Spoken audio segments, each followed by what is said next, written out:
son? What's up? Ice up, son. What's up? Carolina, keep pounding. Carolina, keep pounding. The Panthers on the prowl will continue driving down the field to the red zone. We just got a first down and 10. Smitty on the loose, wide open Ted again. Stack 6 more on the board, looking like a win. With the 6-game winning streak, put them out their misery. Brady wanna cry when the ref threw the penalty. Panthers got a hot team, Patriots the enemy. Draw the first blood, different team than we used to be. Cam swerving through the traffic, signaling a first down. Fans on their feet and the crowd getting really loud. Offense did a job off the field. There's a towel. Bank of America. Stadium is going down. Defense got him pushed back to the end zone. Hardy with the sack. That's a safety and we got the ball. Rushing on your shotgun. Staring at the barrel, y'all. All New England fans hear him saying that ain't fair at all. Ice up, son. What's up? Ice up, son. What's up? Carolina, keep pounding. Carolina, keep pounding. Ice up, son. What's up? Ice up, son. What's up? Carolina, keep pounding. Carolina, keep pounding. Better watch the linebacker, he can read you like a book. Run 40 yards just to tackle Luke. Got him shook, Tobert like a tank. And D'Angelo with the fake. Stiff arm, out of bounds, 25 to game. Stewart back, healthy 3 lethal running backs. It's suicide, add the wide receivers, it's a rout. Secret weapon, make plays, Greg Olsen make it happen. Keep pounding on these haters, we ain't playing John Madden. Legion of the Hood, hometown go boom. Force and fumbles, Panthers making sure the ball is loose. Jack move, Charles Johnson, yeah, he will come attack you. State of mind, mentally and physically, we pass you. Godfrey in the nickel back, and he making sure we're safe. Panthers on the prowl, we gon' come and elevate the state. Hard fought thriller, only 59 seconds left. Panther fans on the feet, heart beating out the chest. Ice up, son, what's up? Ice up, son, what's up? Carolina, keep pounding. Carolina, keep pounding. Ice up, son, what's up? Ice up, son, what's up? Carolina, keep pounding. Carolina, keep pounding. Ice up, son, what's up? Ice up, son, what's up? Carolina, keep pounding. Carolina, keep pounding. Ice up, son, what's up? Ice up, son. Carolina, keep pounding. Carolina, keep pounding.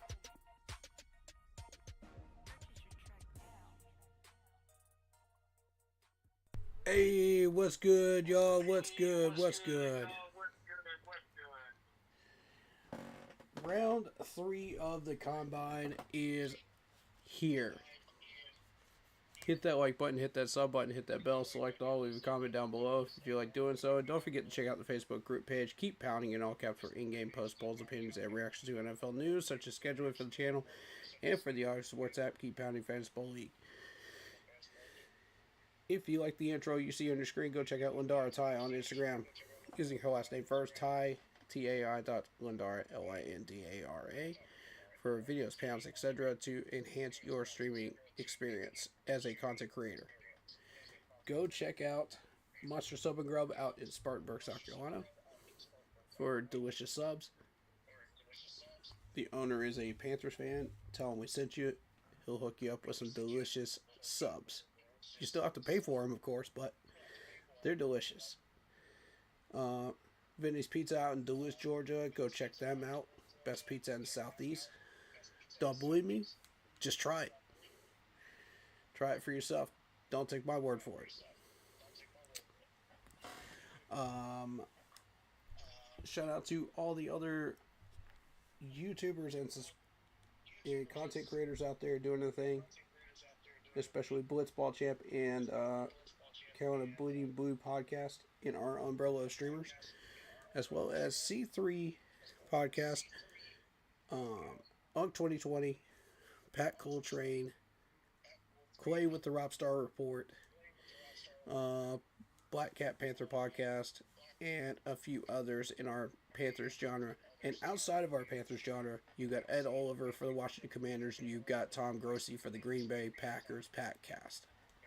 So go give them a sub, go give them a follow, share the love. All right. We don't have anybody in chat, so let's get this thing rolling.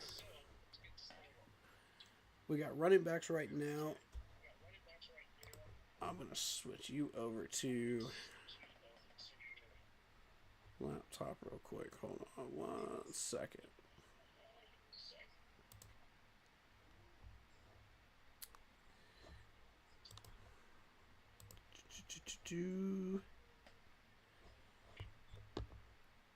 Boom.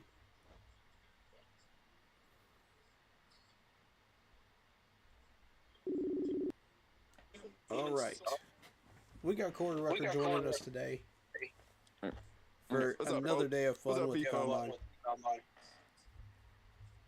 We got running backs right now. They're doing the on-the-field drills.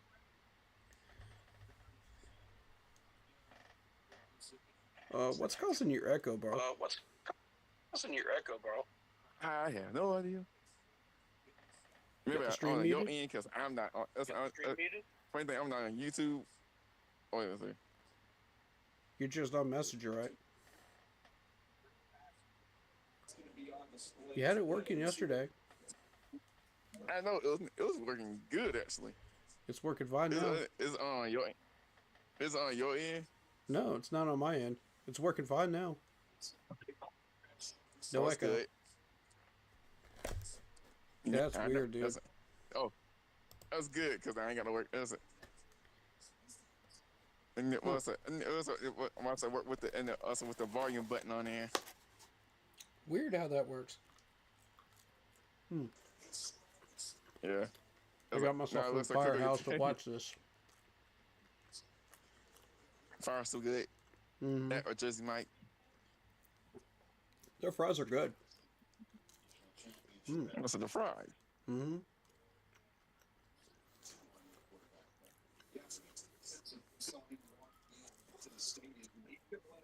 Currently watching the running backs or the on-the-field drills. I'm not sure what drill this is. We got Adam Randall in there for Clemson. And Randall, what's it? Bucky Randall too. It's a well-rounded group. We're not really looking for one this year, though. And then let's be some for backup. Pretty cool.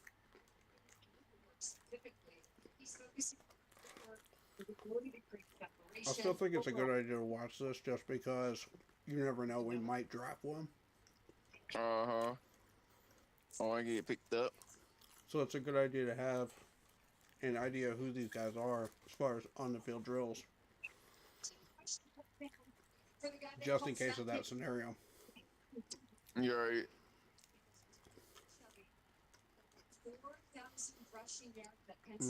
It's the quarterback and wide receivers I'm more interested in. Because we might be going after a quarterback. And I want to know who these guys are at quarterback.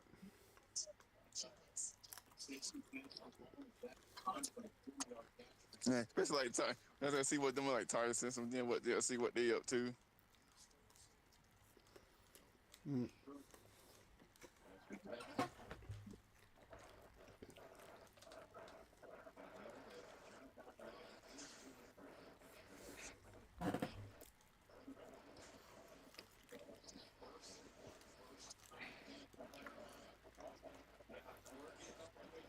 It's always a good day when you get a chance to promote your channel to a metalhead, man.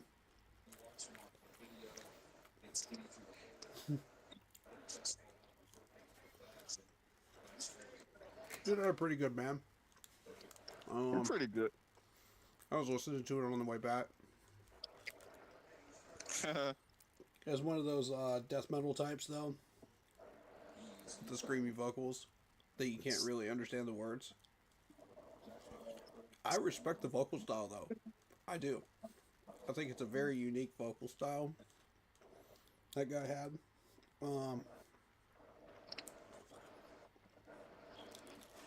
The instrumentals is what I come for, though, when it comes to death metal bands. Because they're all different. But, yeah, he was remarking on my Metallica shirt, which is awesome. That's like that Metallica Panther shirt. Mm-hmm. It's funny how nobody comments on the hat. Not a single person so far has commented on the hat. Hey, they love the hat, boy. I know. It's a dope hat, man. We actually won the division. Why are we not talking about that? Like, that makes like half a dozen people that I promoted the channel to that were fans of metal music that just, which is awesome. Don't get me wrong. I love that. But, you know, the Panther stuff is the main source of the channel. That's why we created it. And when we actually win the division, nobody wants to talk about it. Nobody wants to have any conversations about that. I don't get it. Like, maybe I'm tripping, but I don't get it. Right.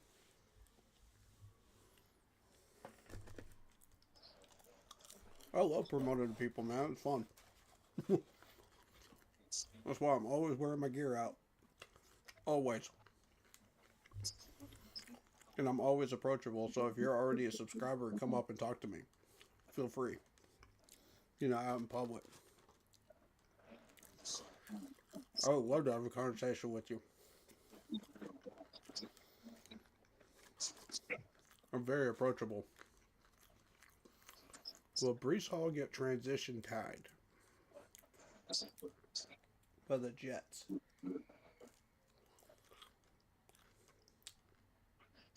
The Jets do franchise tagging?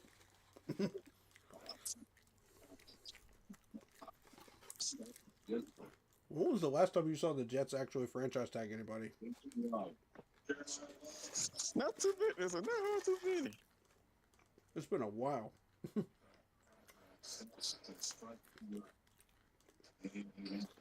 They've had a few players that it's worth franchise tagging, but they usually get the contracts done. I mean, it's usually a massive contract.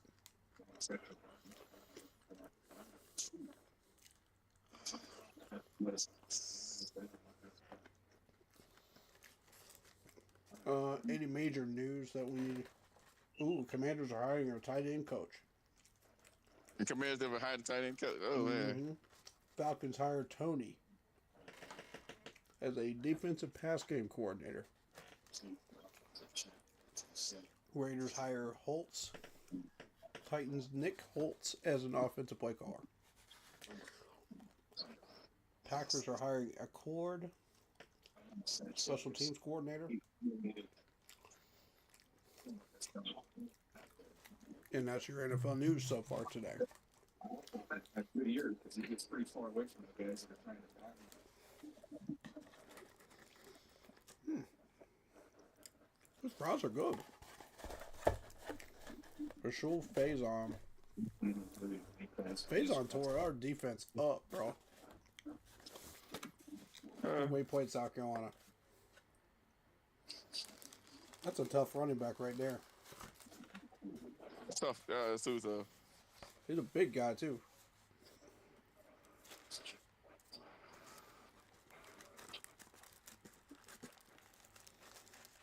Big enough, anyway.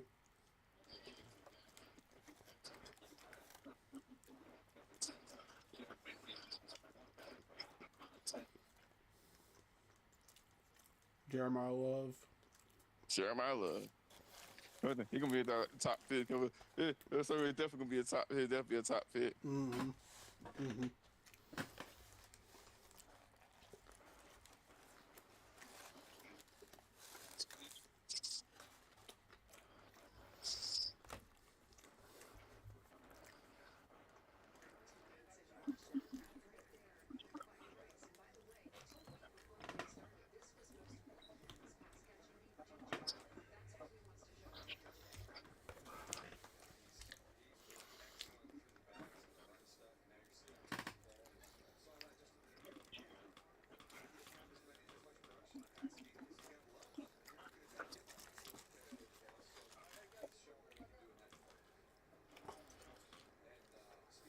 Mm.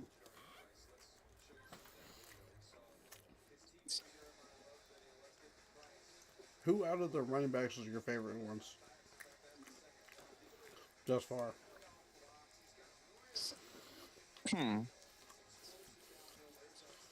Got any favorites? My favorite. Mm-hmm. We talking about isn't it wide receiver? Hmm.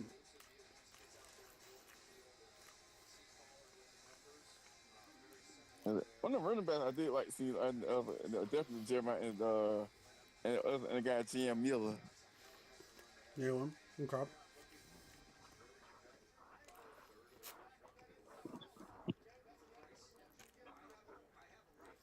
I watched a little bit there. Also, he went. Also, he went like he can run fast on the 40-yard dash. Yeah, he's a fast player. He's a speedster. Yeah. Yeah, the beast though. Man, when around 4'3". 4.3. Really? Yeah, 4'3", bud. Damn can run, but I watched a little bit at 4-yard dash. I was like, yeah, he can run a little bit. Okay, Texas angle drill. Uh-huh. Let's see what we got here. Katrin Allen. Over 1,000 yards in 2 seasons. Not bad.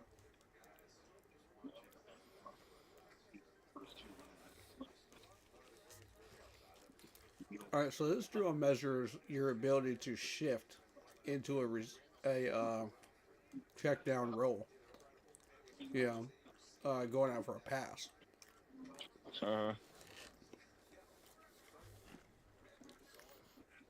So you're going at a certain angle around the cones. And you gotta catch the ball at a certain point in between the cones. So it's about timing, it's about turning your body at the right time. Uh-huh. Body control, of course. Most of these drills are body control. But it's also measuring your hands.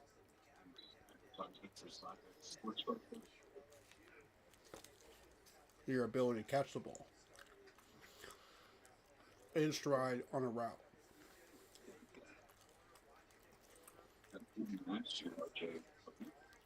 And you'll see that route a lot. Oh yeah, definitely. That's one of the more common ones.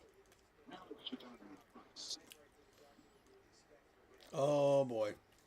Price had a rough time with that one. Oh, Price. Knocked on the cone. Randall, you gotta stay outside of the cones, bro. Stay outside the cones, homie. There you go. Yeah, there you go.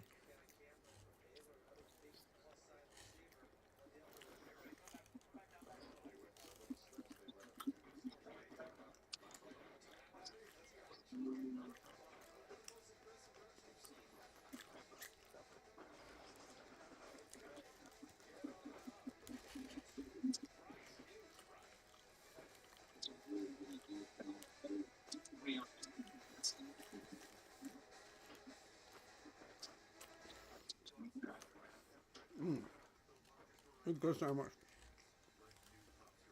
How y'all doing today in chat? What's up? How y'all folks doing? What's up with you?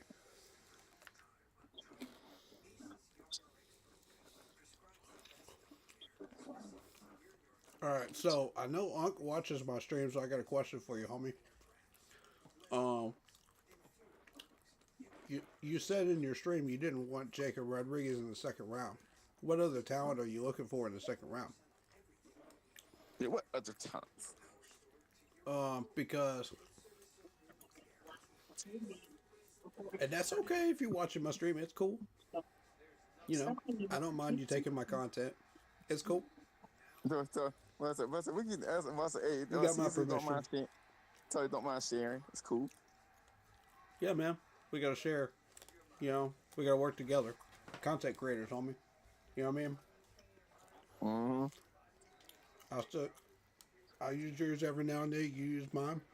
It's all good, man. We just don't speak on it. You know what I mean? But yeah, that's my question though, because I know you were looking at Durant. Durant's a beast too. We just saw that 40 time yesterday. So I'm curious to see who else you got in mind. Let me know, man. All right. I'm interested.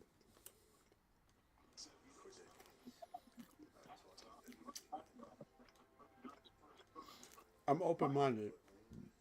You know, we don't have to go with Jacob Rodriguez in the second round. Just because we met with him twice.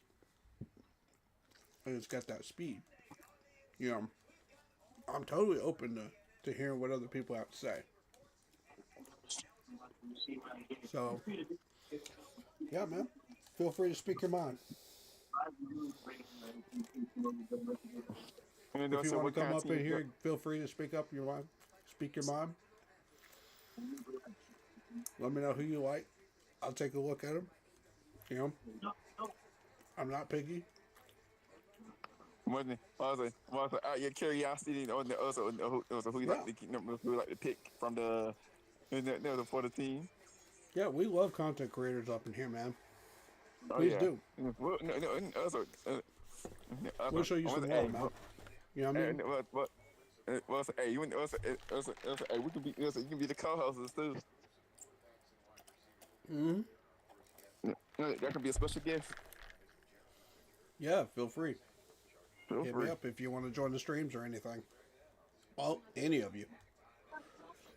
Yeah, Just we hit got me up. room. Yep, my PMs and DMs are open. You already know how to get at me. Facebook page. You know my name on there. It should say author or admin on there, and you should be able to find me easily. Well, people know my first name anyway. By a first name basis anyway. And my Instagram DMs are open too if you want to go through that way. It's Shadow Warrior 645. It's my gamer tag. So feel free to just throw me a DM in there too if you want. Anytime y'all want to.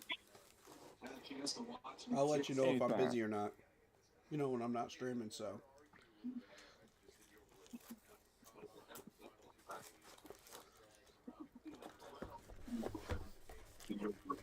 Those two ways are the best way to get at me. And I'll get back to you relatively quickly.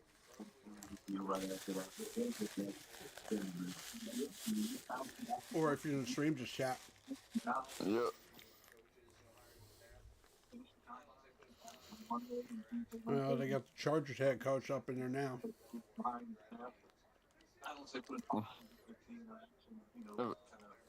You think the Chargers are looking for a running back? I bet they're looking for a secondary running back. I bet. I know Matt Ryan was paying attention. That's one last thing we got to worry about on the board.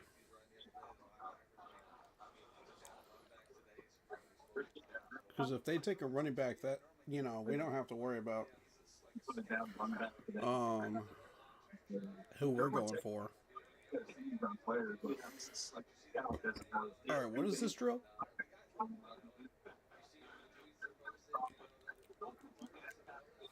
I'm trying to see the name of it. Yeah, did they list a name for this? I think they did, and we just didn't catch it. Yeah. Ooh. Ounce of slipping, bro. Ooh. Them clicks, boy.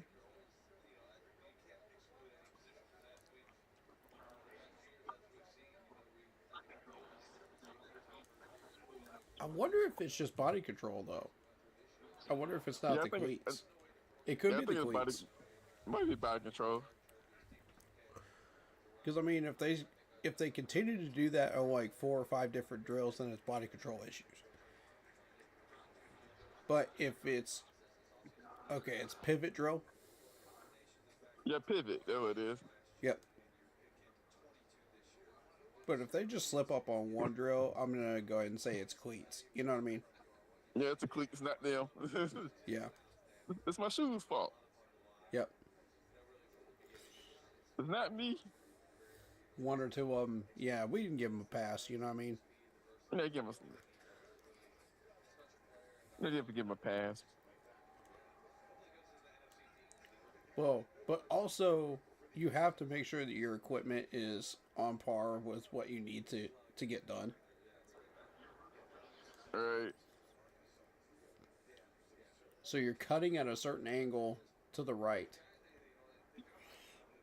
And then you're trying to catch the ball after coming out of that angle, adjusting. It's kind of like a flat route. Uh-huh.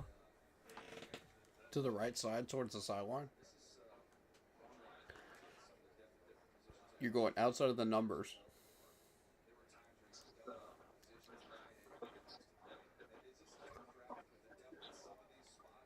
But these quarterbacks will ask you to adjust very, very quickly on the fly. And that's why that drill is very important. Yeah, uh-huh. Because that could be the difference between a check down and a wasted down. You know, if nobody else is open.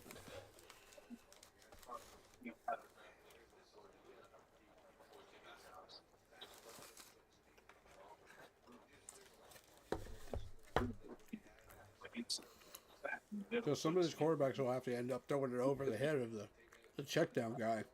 Because the check down guy is covered. Or he's not adjusting well enough. You know, to prepare for the ball.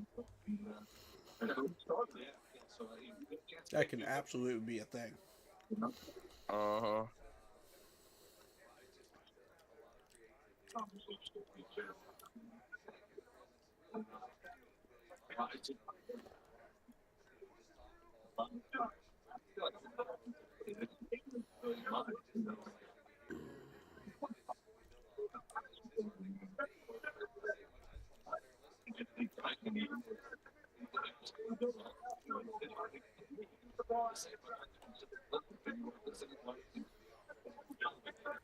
I think it does get a little bit more challenging trying to find a defensive end after a certain point, and that's what I'm concerned about with our draft. Because we have to keep in mind, our pass rush was awful. Like, we barely got any double-digit sacks, like, at all. In the last, like, 5 years.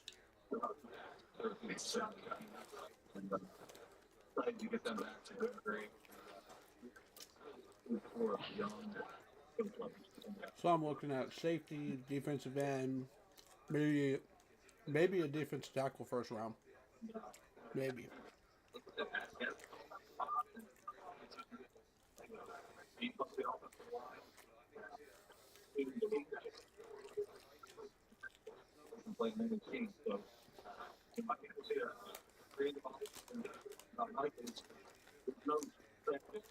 I'm gonna hear a lot of people say Sonny Styles this, Sonny Styles that, you know.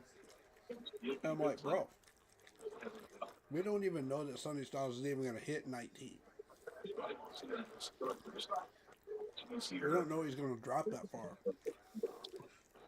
Nobody knows that. And if he doesn't, then what's your plan? Right.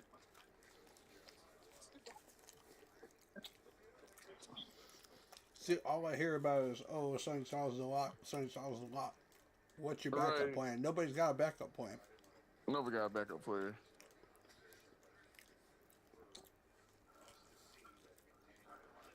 That's your quick adjust slant right there.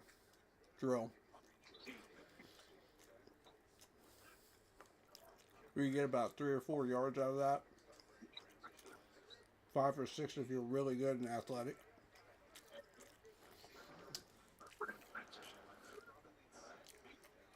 That's a staple in the NFL right there.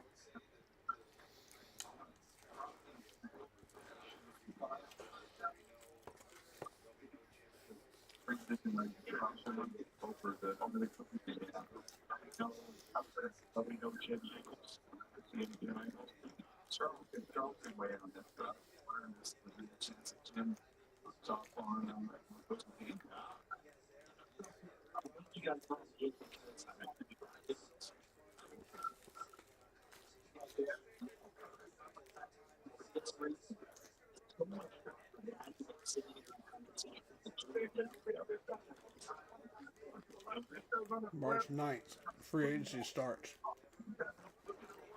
I'll pay attention.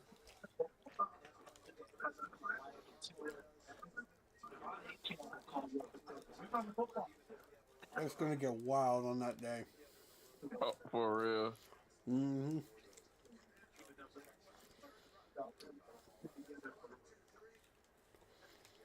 Hey, you know, before the last 2 years, our management has released players that have generally pissed me off.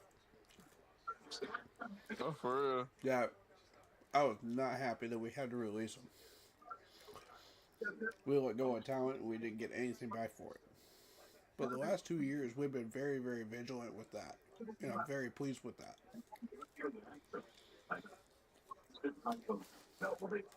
So I just wanted to point that out.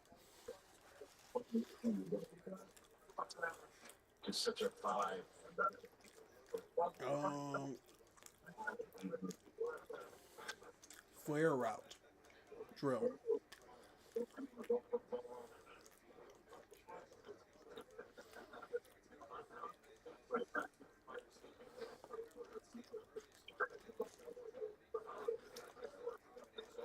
The way that this drill can hurt you is if you outrun the ball before it gets there.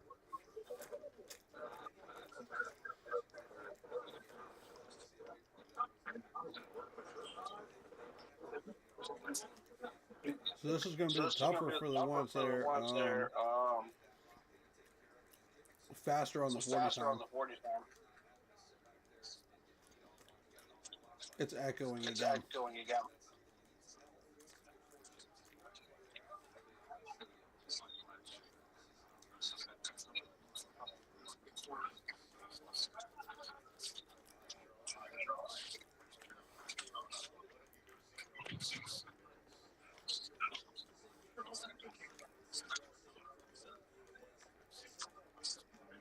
Dude, mute the stream.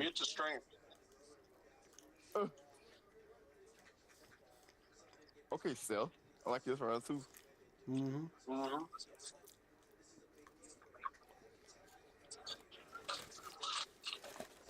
It does look good today, man.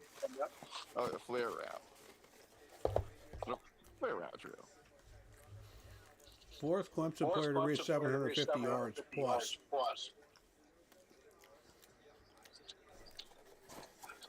I mean, we're building a network down here, man. Oh, yeah. I'm telling you. It started with C.J. Spiller. And it just went from there. You had ETN. You had, who else? These guys are fast, dude. I'm telling you, I remember when Spiller was spring game. A spring game. The first one I ever saw him get introduced. Because he was a freshman. Either that or a junior.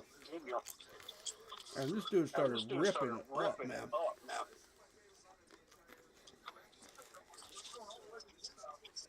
Oh, for real. I was like, okay, we got next gen here. I was like, cool. Noah Whittington's being compared to Devontae Freeman. That's interesting.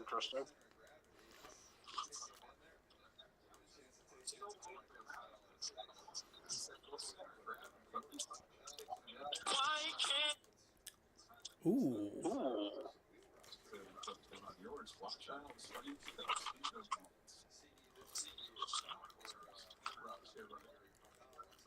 See, that was a good example. That first one, he outran the ball. You got to slow down on that wheel route and catch the ball. You don't want to outrun it. Look, I go get my snack right quick. Oh my goodness. Yeah, go for it. You're not missing much. Huh? Yeah, I'll definitely go for it. Going down the kitchen. Right.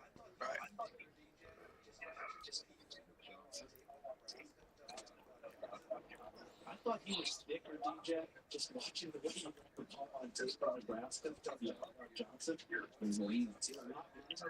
Jeremiah Love is one of the big ones because he's got 1,372 yards as a Notre Dame Irish. Seth McGovern's got 1,900 in his time in Kentucky.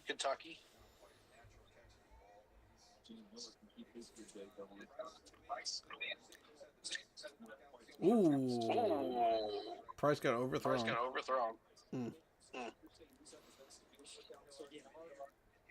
Price right there.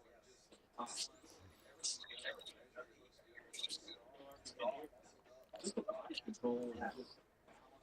Everything he does is measured. Looks good. Sometimes they will balance these drills with quarterbacks and running backs together.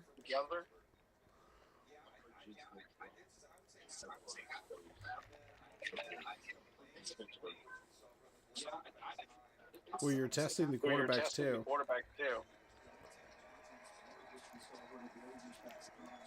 I would rather they not do that because I want to see the quarterbacks by themselves individually.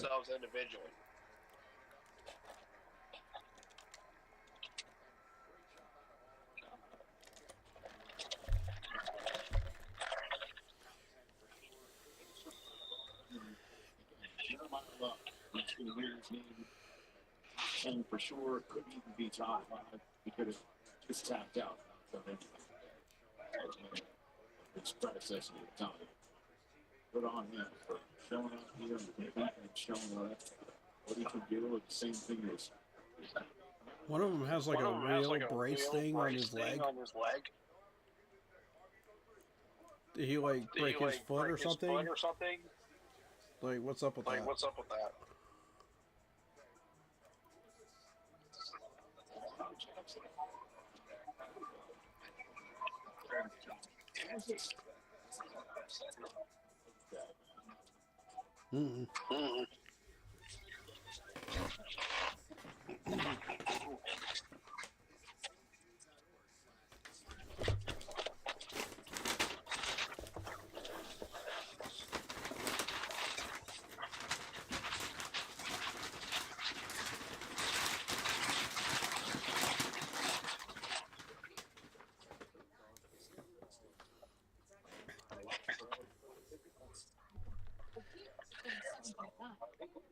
God, that echo sucks.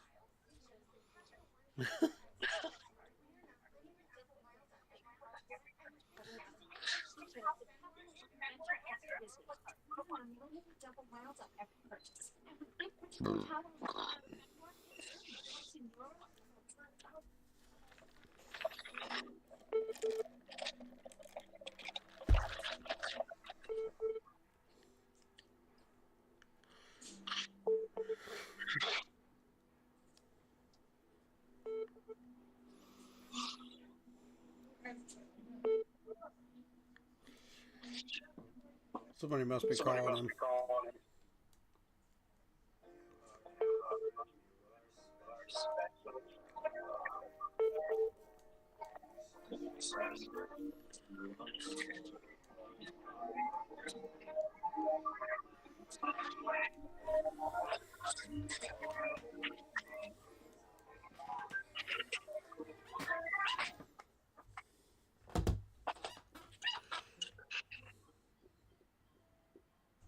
So I'm assuming they do wide receivers next, and then quarterbacks.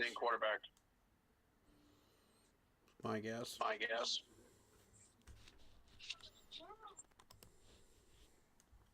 There we go. Let me mute that.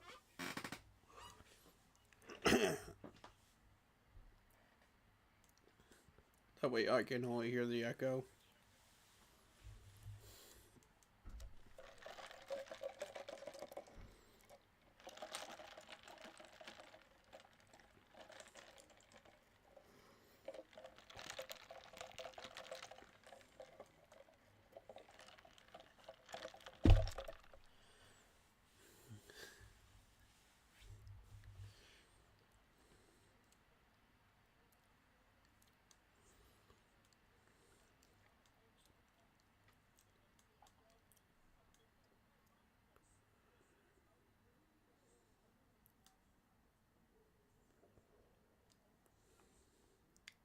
Alright, so heads up, the draft is going to be the 23rd through the 25th of April. I don't have the dates or times yet. I will let you guys know when I do.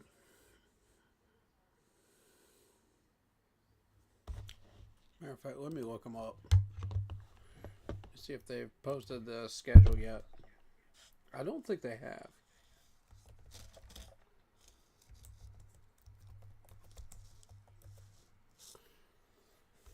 NFL Draft schedule 2026. Yep, they did. Okay. Okay, so round one of the draft is going to be April 23rd, 8 p.m. Eastern Standard Time. Rounds 2 to 3 of the draft will be Friday, April 24th, 7 p.m. Eastern Standard Time. And rounds 4 to 7, Saturday, April 25th, 12 p.m. Excellent. So none of those fall on a Sunday, so that's good. That means I can focus 100% on this and not be distracted by anything scheduled on Sundays. Very good. It's in Pennsylvania, Pittsburgh.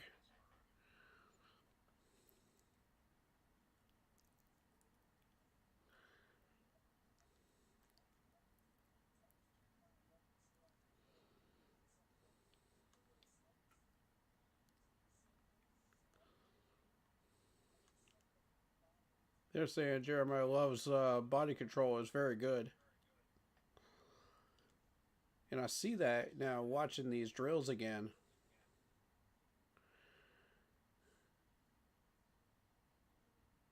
Nice footwork.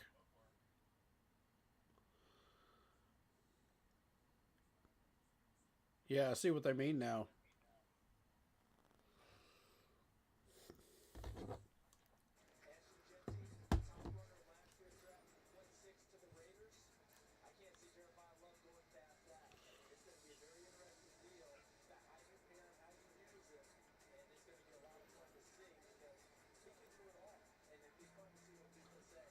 I can see the Raiders getting him.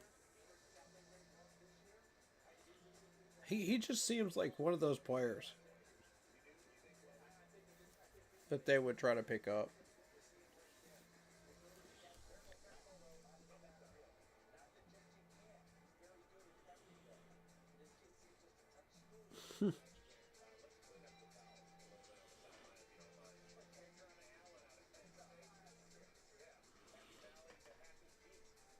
They all have excellent footwork. All the running backs.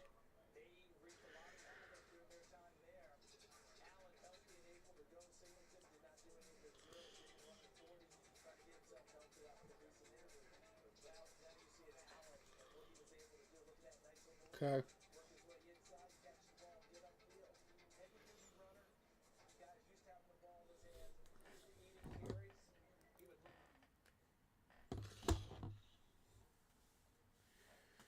They're saying Mendoza might go to the Raiders.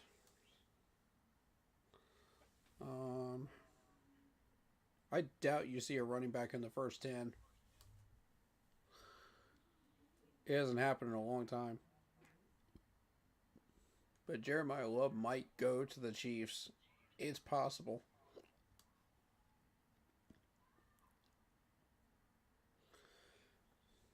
That's DJ's mock anyway.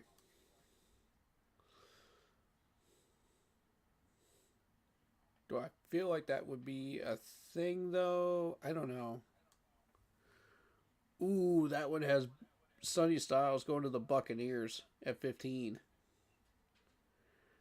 TJ Parker going to the Lions. And we settle for Falk, which I'm not complaining about. That's a pretty good option there at 19. Considering what's off the board for that mock. I would not say no to that. And you still got Peter Woods sitting there at 25 with the Bears.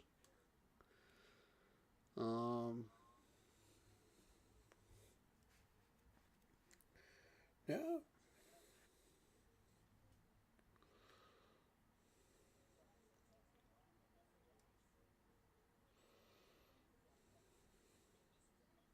We do have options.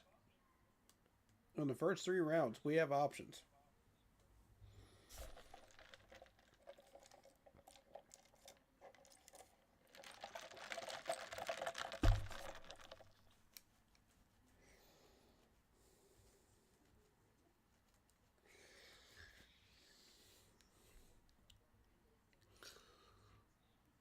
Okay, so in Bucky's, we're looking at Jeremiah Love going to the Saints. That's 7, right?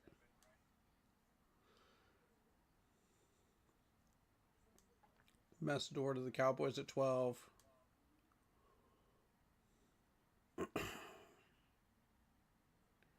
Sonny Styles yet again going to the Buccaneers at 15, and in the second mock here, I told you he's not dropping to 19. People think he's dropping to 19. He's not. They got Peter Woods going to us in that one. Avion Terrell goes to the Cowboys at 20. Sadiq going first round.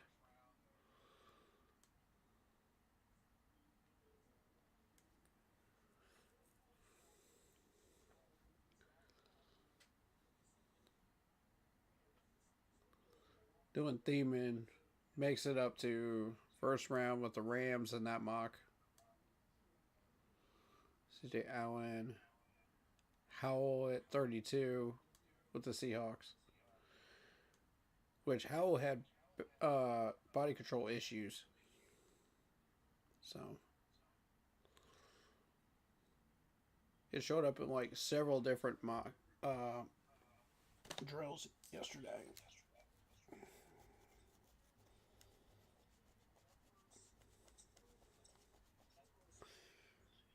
I just don't think it's a good idea. I'm not a fan of it.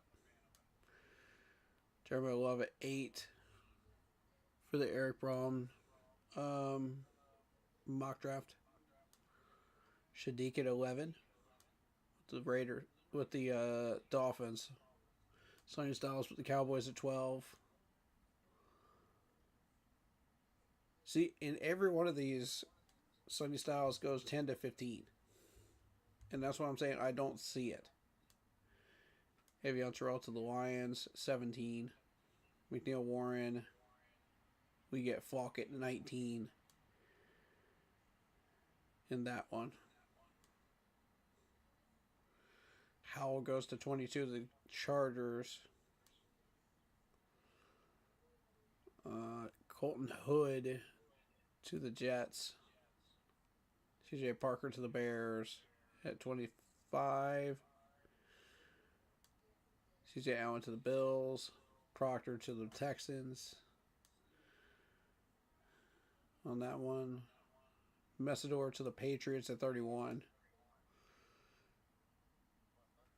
And somehow Mason Thomas gets up there into the 32 to Seattle. So that's the Edelman mock. In every one of these, like, Sonny Styles goes 10 to 15.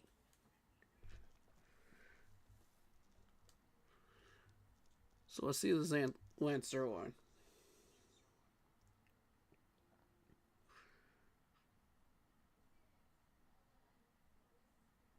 Falk goes to Washington at 7. Jeremiah Love goes top 8 with the Saints again.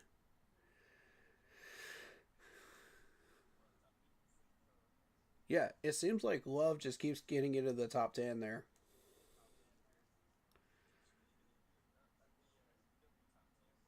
Hood to the Rams, Proctor to the Ravens.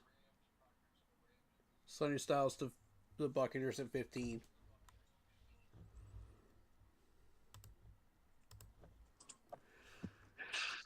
Avion Terrell to the Vikings at 18. We get Messidor at 19. Which I don't agree with. He didn't do a. I seen it on the screen too. Extra Messidor. In the month, I don't see that. I don't like Howell either at 23 with the Eagles. 23 what? Cancel Howell. Howell has body control issues, and then you had Caleb Banks. Caleb Banks, 25. Shadiq with the 49ers at 27. Not bad. For that mock. Oh, Ty Simpson. For the Rams?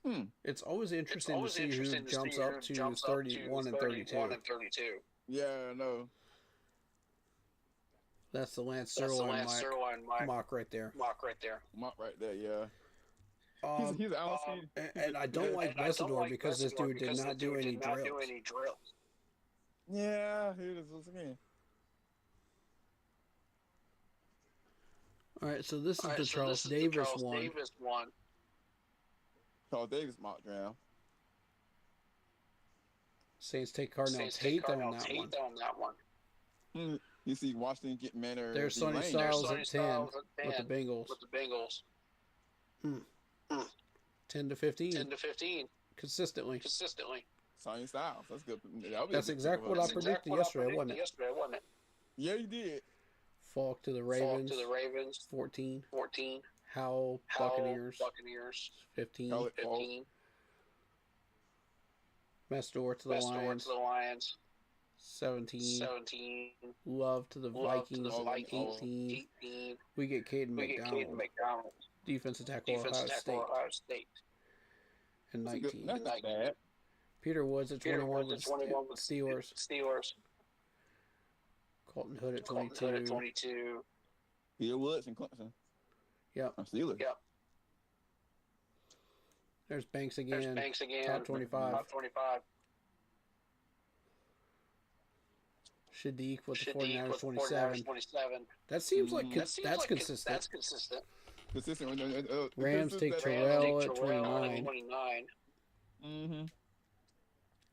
It seems it's going to be a free agent. Why are they trying to trade him to us? Daniel Jones going to be. Why don't we just pick him up as a free agent? Keith Walker. Interesting. Vera Tucker. I like Vera Tucker. He's going to be cheap. Mike Evans? Nah, Bucks are going to resign him. Yeah, they're gonna get him. So they're We're gonna not resign getting him. him. We're not getting him. Ain't no way they're gonna resign him, boy. Wandale. Nobody wants I Wandale. I like Isaiah. Maybe. I signed him. I mean, who would you replace in the tight end room? If you're going to sign him? Mm-hmm. We'd be paying him a couple more million than whoever we replace. Just a couple. Yeah, which is not that bad.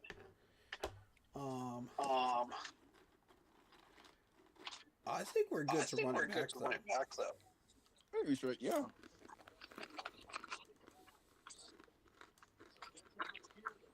That's not necessarily who I was hunting for. At tight end, but I'm not going to complain if we do get him. Definitely won't say no to that. Mm-hmm. But we got to have a couple million freed up for that. If we don't, then don't do it. Like, if you need to put that 3 million somewhere else, then we need to put it somewhere else. 3 million somewhere.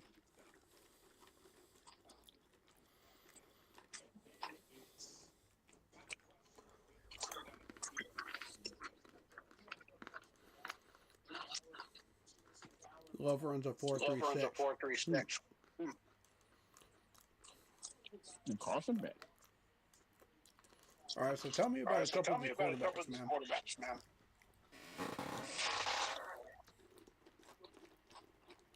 What do you know about them?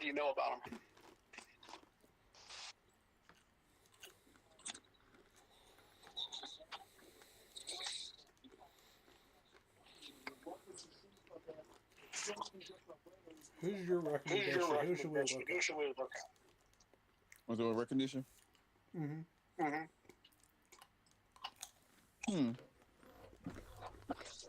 Carson Beck, obviously. I know about him. Hey, you read this? I watched him play. In the Indiana one, too. Yeah.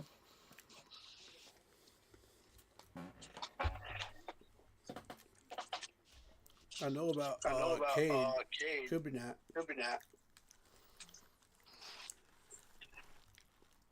Okay, yeah. Cade's probably going to be somewhere between third and fifth round. Yeah, I can see that. And Jeremiah, it's a Third at highest, but it'll be late third.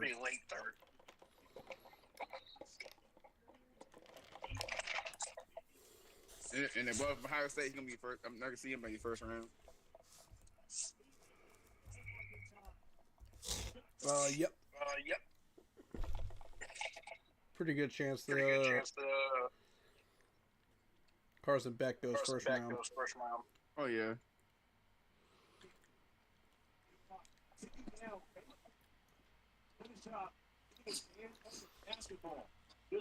There's a couple of mocks where Falk shows up where we are. What do you think about that? There's a couple of them. That's a pretty good backup option if we can't get what we want in Sonny Styles. Yeah.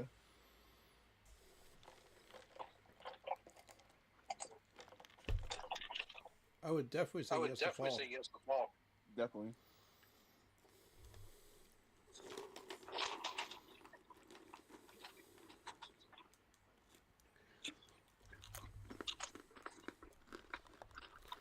Okay, let's get to know some of these quarterbacks. Now get to what the QBs can do.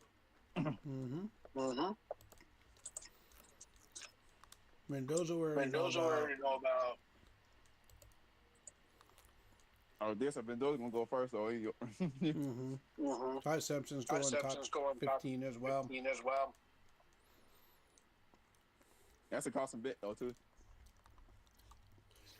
Mobile pocket passer. Is more of a deep thrower. He can rush and scramble, so be careful about that. You know. But otherwise, he's kind of small. Because they have him listed as a 6'1". 6'1". Well, 6'1". Yeah, which isn't terrible. But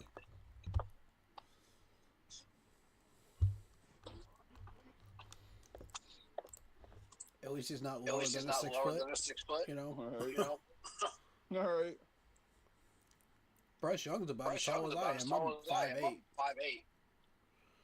What did they say he is? 5'9"? He is 5'9". Yeah. I'm just tall as he is. I'm like 5'11". Yep. You're taller than he is.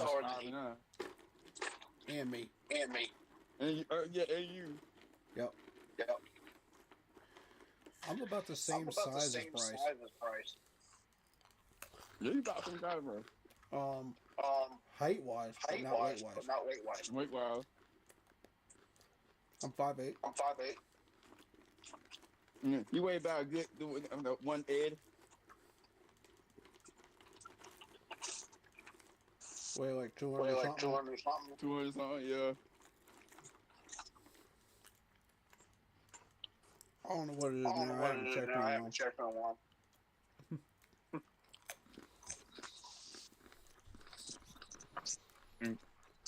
But the difference is, his is all muscle. You know. It's a Bryce kind of strong little guy.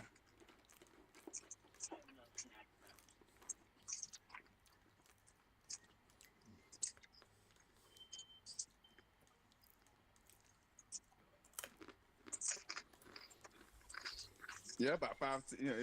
Yeah, about 205. Yeah, good size on him. Yeah, 5'10".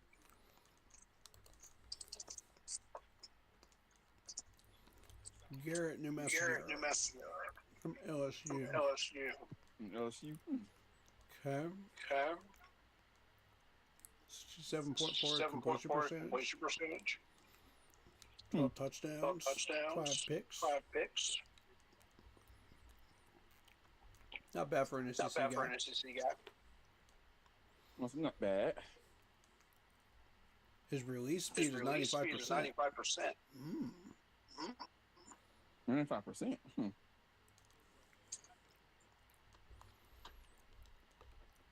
Okay. So you are a pocket passer. Yeah. This is the type of quarterback I would like to have right here. If you're running a power run West Coast offense, this dude's a perfect fit. That will pick him up. If I was a scout and I was looking for a quarterback, I would be clocking his release speed. Yeah. That's so you put his I can see you know a scout that you'll put his name down. I've been checking out the release speed, clocking it for myself, and then watching his accuracy. Oh.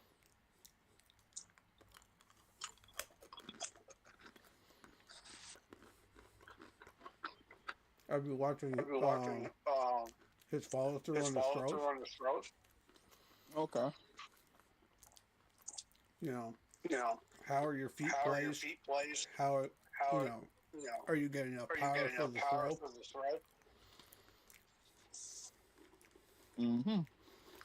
So there's a few different things I look at when I'm looking for a pocket passer like that. So just to give you guys an idea of what I look for in a quarterback running my system.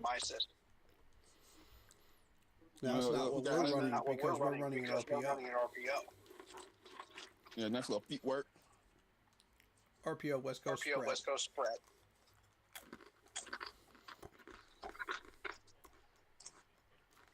That's an excellent quarterback, though. Yeah. Cade, I know something about because And don't let that last year fool you with Cade. Mm-hmm. He's a lot better than that.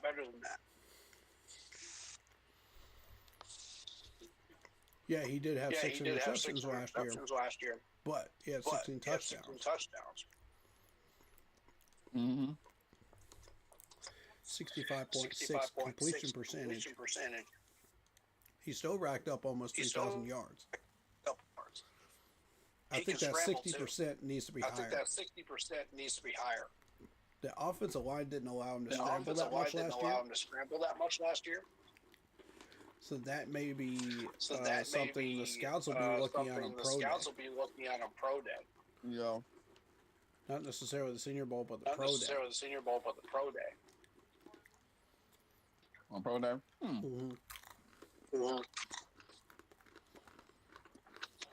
Because if you watch any of his games last year, they don't fully display what he can do. If you're watching a year back before that, he was scrambling around and getting first downs. Dude looked like a solid RPO quarterback. And a good option for the NFL.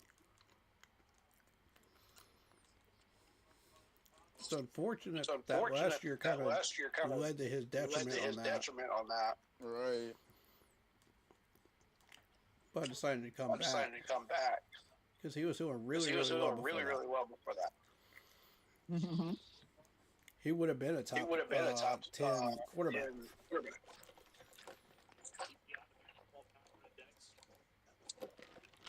And still is.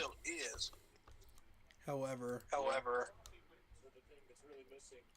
last year dropped him off the map. Yeah, last year. He would have been a top 5 quarterback. And he had another successful year. We'd be having a lot of conversation about him. For the people looking for a QB. Yeah, I guess for backup in case no, and since ain't talking about league. Yeah. We're still getting offers for Andy. We're still getting offers? Mm-hmm. I think if there's any shot at us getting Cade, I'm interested. Oh, yeah. Or Ty Simpson.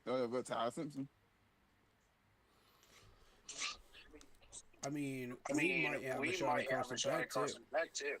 Yeah, Carson Beck is good, too. But they almost won the championship, too. I feel like we don't really want to sleep on quarterbacks at the moment. Because the lower down you go, the worse it gets. Uh-huh.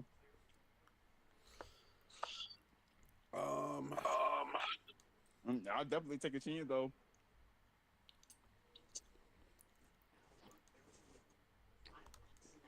By the time we get to quarterback, it'll be like 4th or 5th round.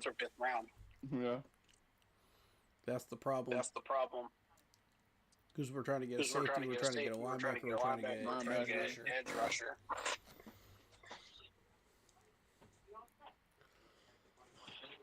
If I could get a wide receiver.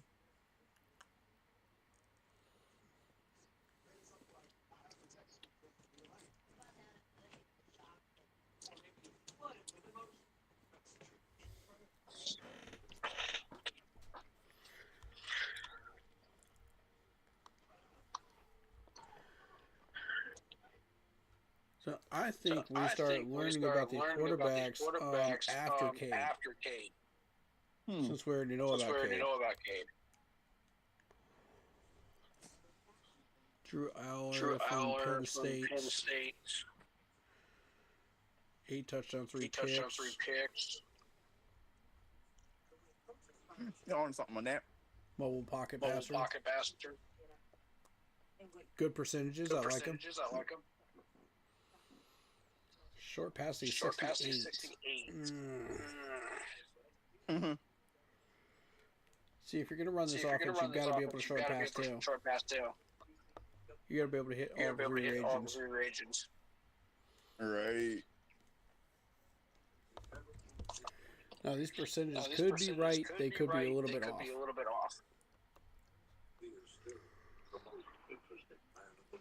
I like Taylor Green. Except for those picks. 11 picks. 11 picks. Yeah. Good measurables.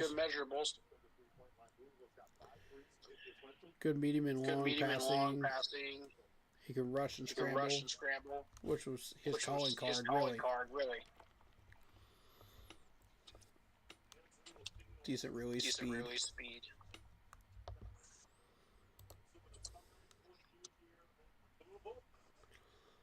Anybody from SEC, I'm automatically looking at already because they're battle tested.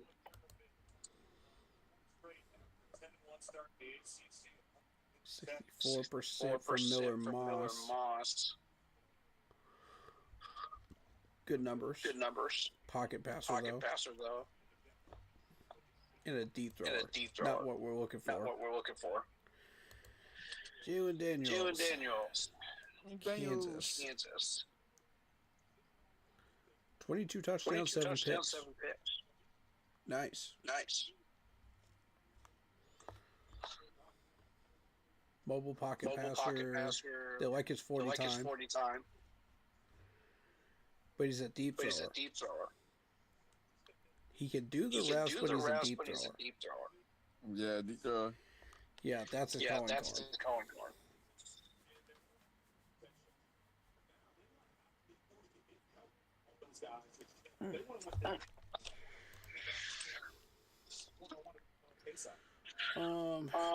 I don't want anybody from North Dakota State. Moving on. Ooh. He's an all to the dance. Here we go. Check out Diego. Look at this. 3,500 yards, 70.6% completion percentage, 29 touchdowns, 8 picks, and a 5.2 rushing average. 116.7 QB rating. He's a dual threat quarterback. He's a dual threat. 4.6 flat on the 40 time. Ooh, and those percentages. Oh, we got a winner. So that'll be somebody to look up to. We got a winner right here. What's a winner chicken dinner? Mm-hmm. What y'all think about this, chat? Let me know. 5'10". But I mean, the numbers though that he's putting up, you can't argue with it.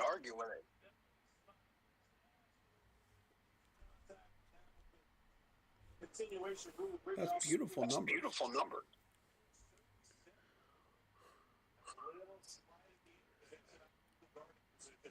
Shane Stein of the Colts is pretty much just chilling out. I was chilling out. Yep. I feel like he's not looking for a quarterback. I think so. You can tell by their demeanor. Like if they're just chilling with their legs out and stuff, they're not paying attention.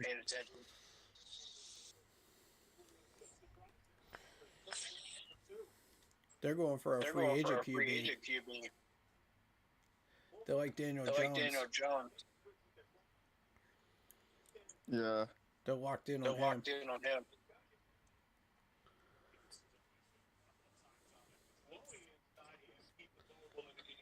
Yeah, he wouldn't be honed in. Not on QBs.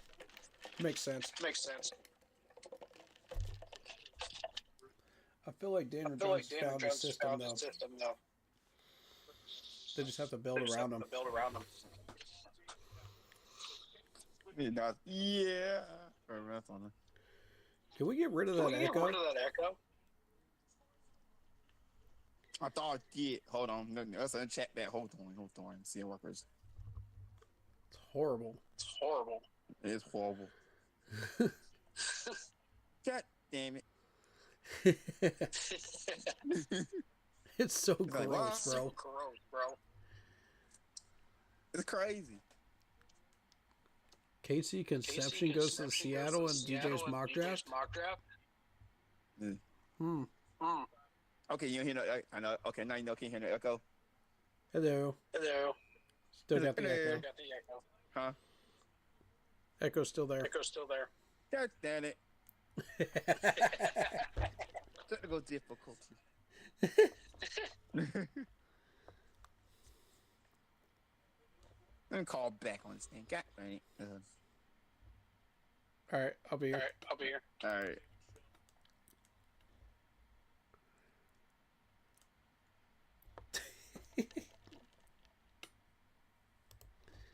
Freaking nut. All right.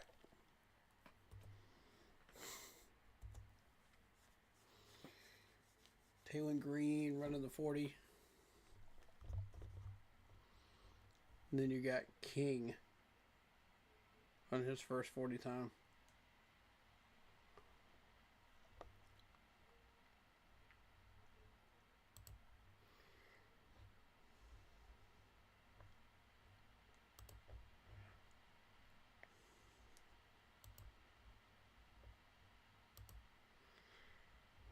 Good, keep the screen off.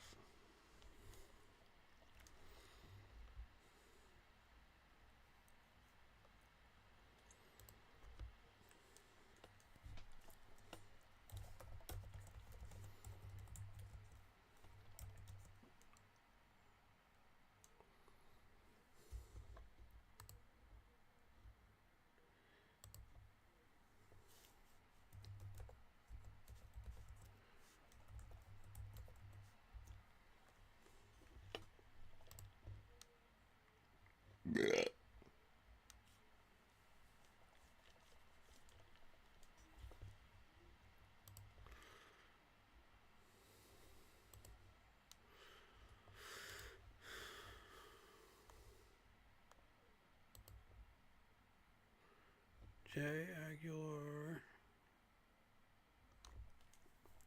Joey Aguilar is a good one too. I like his numbers. He can't rush though.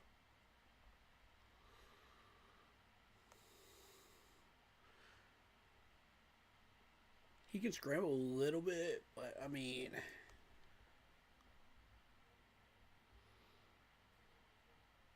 I like the 87% release speed though. That's good. Let me put this on screen so y'all can see what I'm looking at. Hold on, one more again.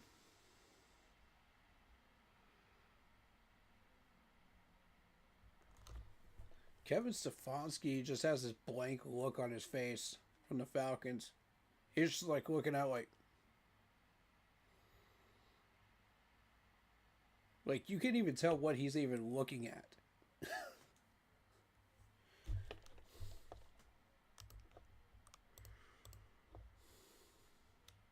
You can't tell whether he's interested in these guys or not.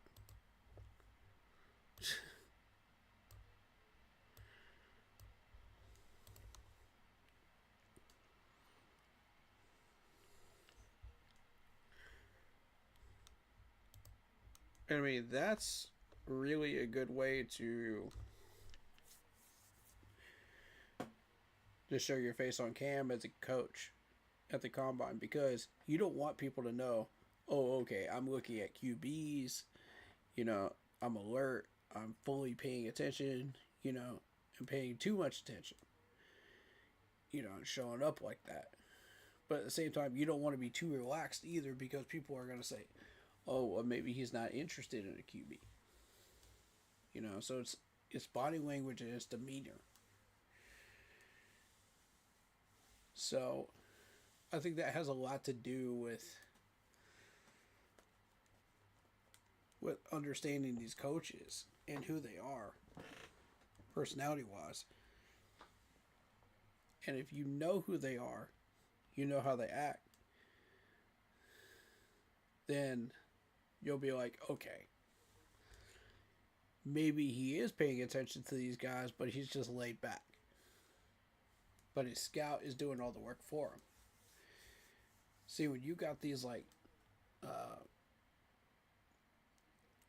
these coaches that are just, blank face, you can't read them. And that's exactly what you want.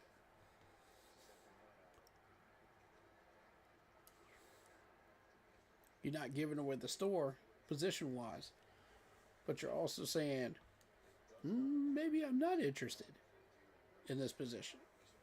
Maybe I am, maybe I'm not. You don't know.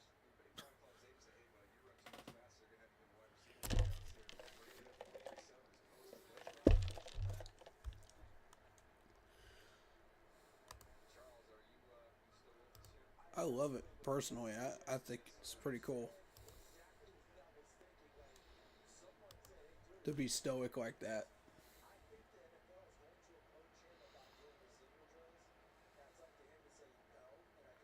.447 Haynes King.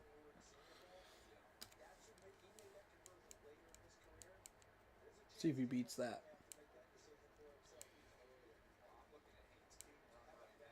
Nope.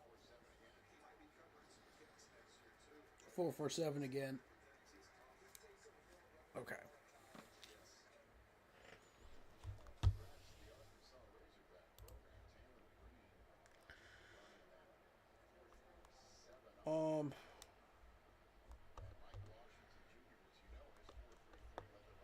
I would not be opposed to Joey Aguilar. I would not be opposed to Joey at all. He's got solid numbers. The only thing is he can't scramble real well.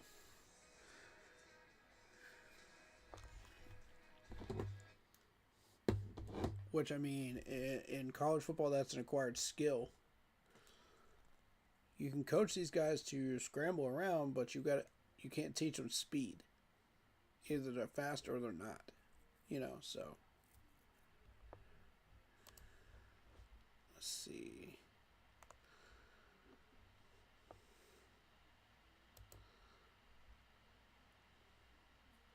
I've been hearing good things about Joe here. From Connecticut. Okay. Good number of yardage. It's overinflated because it's Connecticut. 69% completion percentage. That's a consistent no matter where you are. SEC, ACC, wherever you are. That completion percentage has to be top grade. Otherwise, 28 touchdowns, 1 pick. Okay.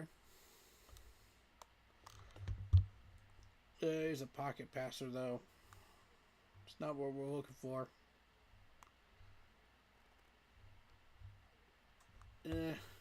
Okay.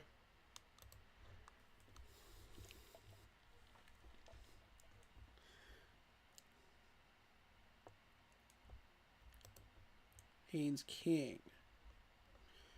Okay, you're a dual threat. 14 touchdowns, 6 picks. 69% is pretty decent for ACC. 2,951 is good. Like the QB rating 100. Very good. 4.47 on the 40 because they just updated that. Good percentages. Okay. I think we put Haynes King on our radar as well.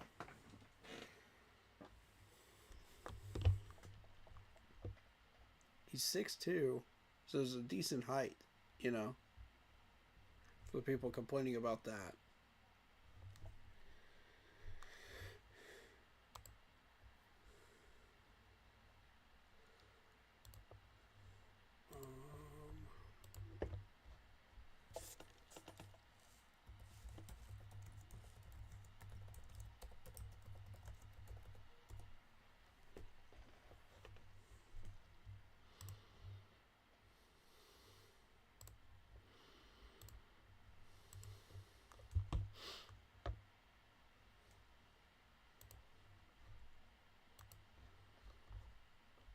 Let's see what else we could find down here.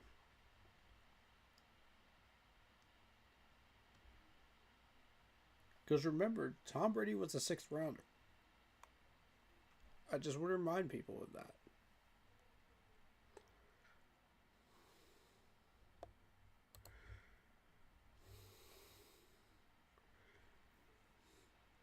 Still decent numbers, even down here. Interesting. Okay.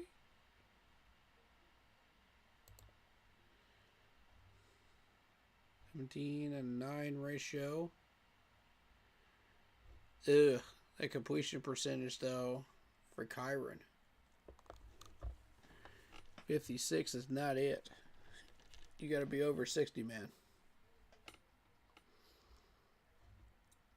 And the yardage that he got is low too.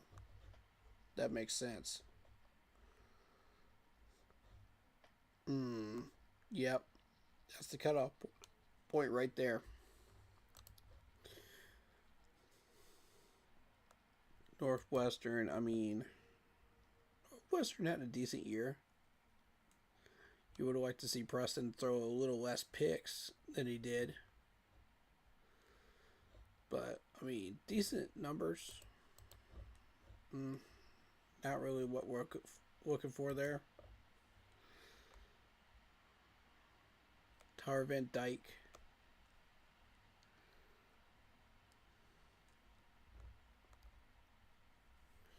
Good percentages, but he can't scramble. Okay. Caden Slater.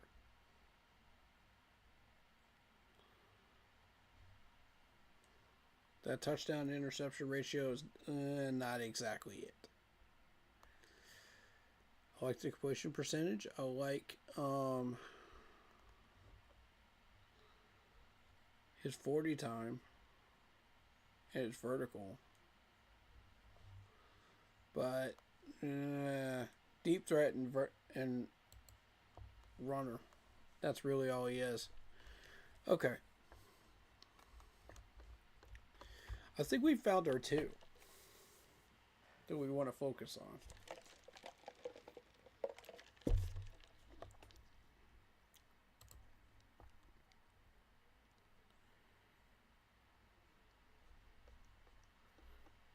Back's going to be gone. He's a pocket passer, though. Okay. I'll check out Baylor's quarterback just for the heck of it. 60%. Good numbers. He's a pocket passer, though. Excellent release speed. Let's just check Cole Payton out just for the heck of it. Decent numbers, a little overinflated, right where you want him to be. Dual threat quarterback. 4.58. Very nice. His release speed is not that spectacular, though. It's mid. But he can do everything else. Who can we get to work on his release speed? Can we get somebody to do that? If we can get somebody to work on that, I think we're golden to put him on the radar.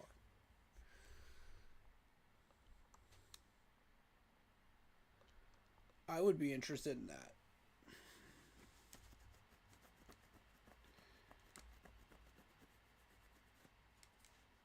He would have to catch up to the NFL level, though. You know, and that's the trick. Can he do that? I think so, with the proper coaching. But we'll see. Alright, let's see what kind of drills they're going to be doing. This is where it gets fun.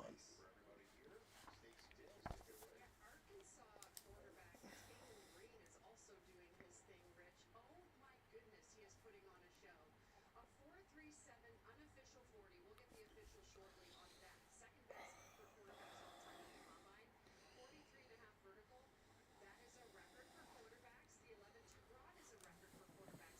Okay. I'm set up for quarterbacks. We're ready to go.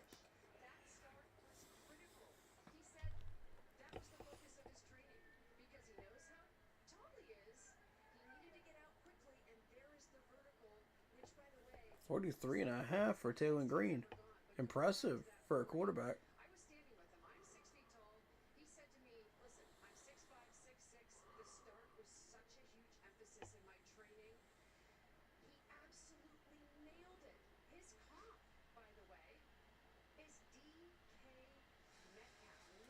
Wow.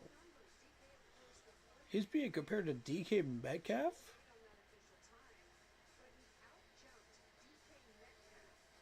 Wow.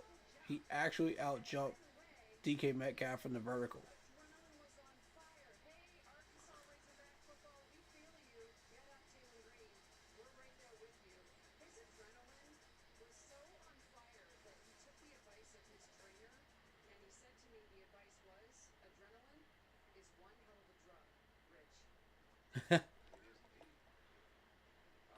Adrenaline is one heck of a drug. Yep. Definitely agree with that.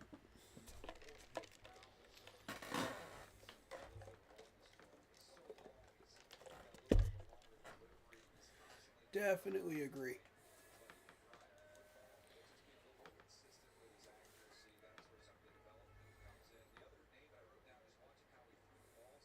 Six five, 227. That's a freaking basketball player right there, man. Good lord.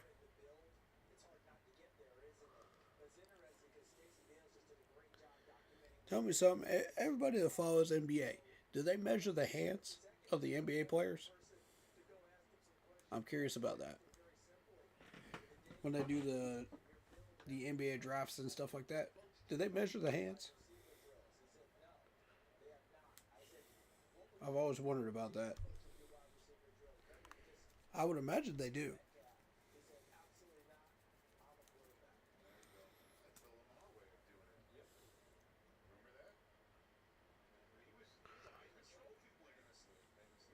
I know football measures that.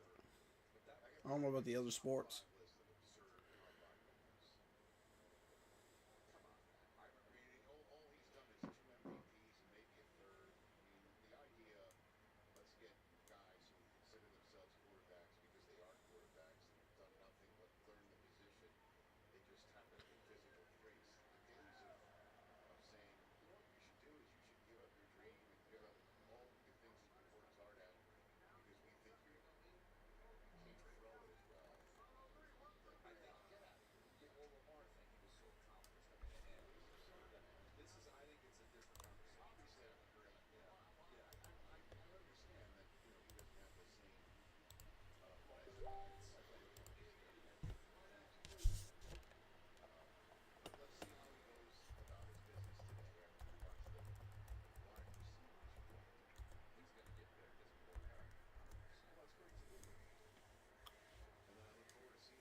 Okay, wide receivers are starting to do their 40s now.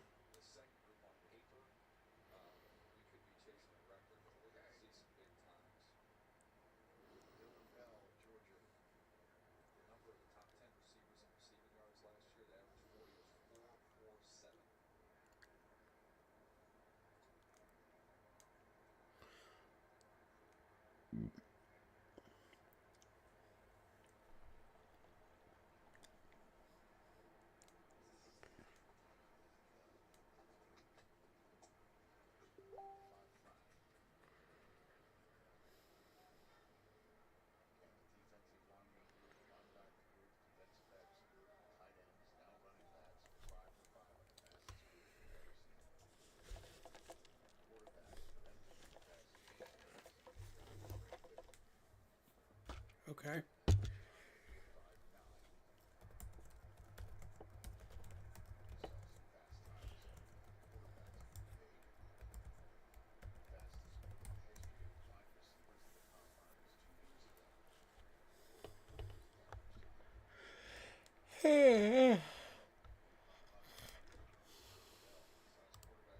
Alrighty.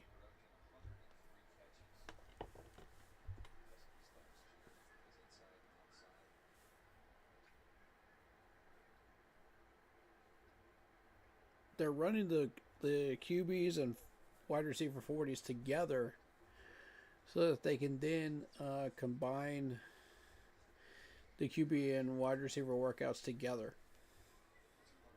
you know, with certain drills.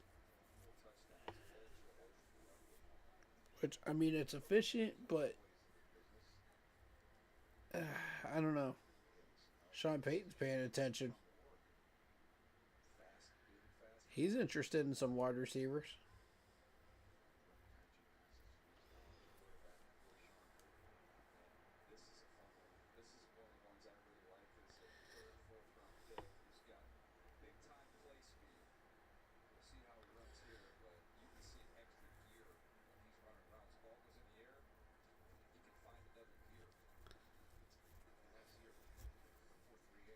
Four 3 8 for Malik Benson.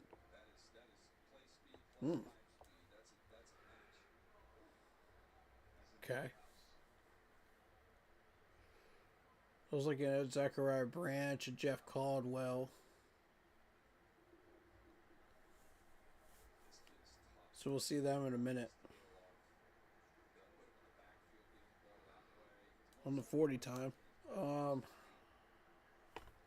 Bernard is 6'1", 206 from Alabama. Oh, a big guy.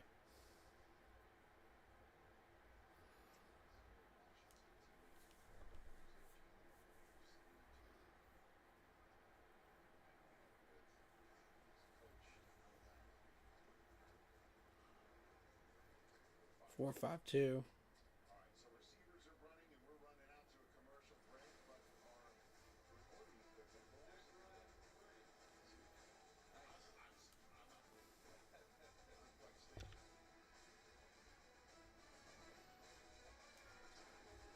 I'll say I'm interested in a wide receiver.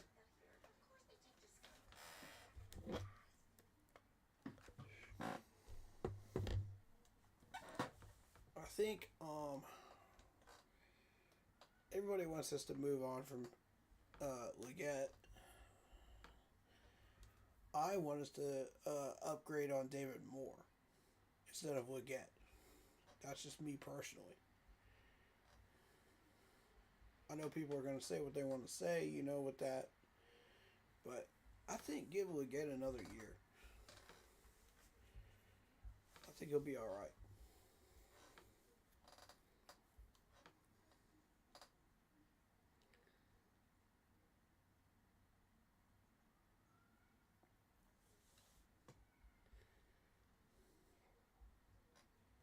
Yeah, I would give Leggett one more year. Finish out his contract, and then decide what you want to do with him. Because I'm not interested in moving somebody like that right now.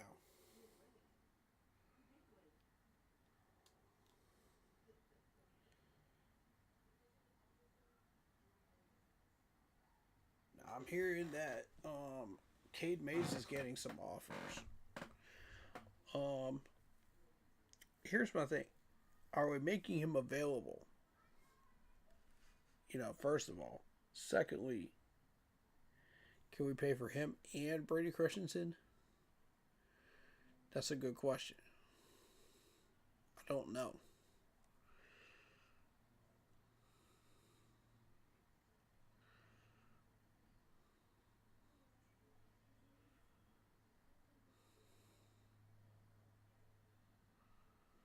Some people are saying get rid of Cade Mays, you know, keep Brady Christensen, if that's the case. And I do agree with that. If we have to toss one of the two.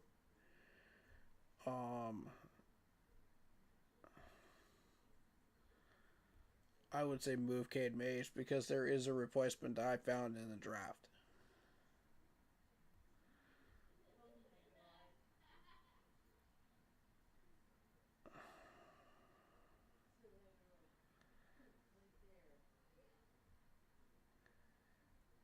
Closing speed, impact angle. I mean, all this stuff has a lot to do with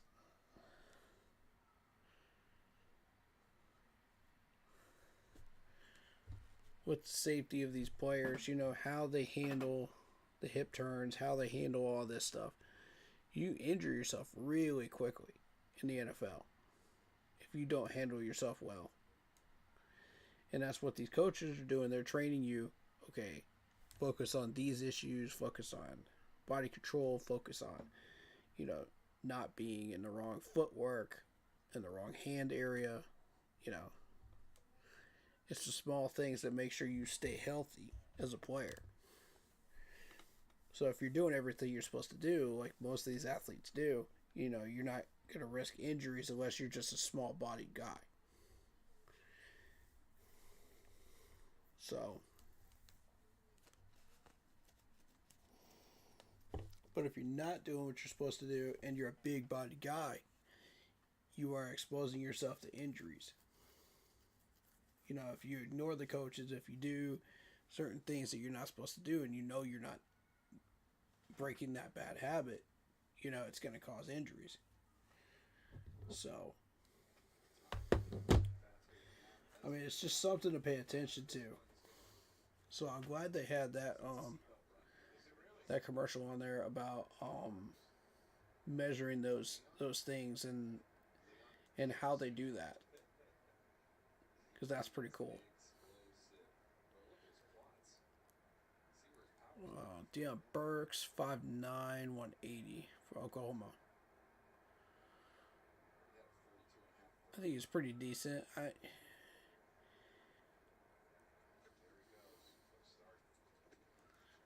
Last time I checked, he had good numbers. 4.33. Yeah, you expect these guys to be really, really fast. But a 4.33 is impressive. Made it look effortless, too.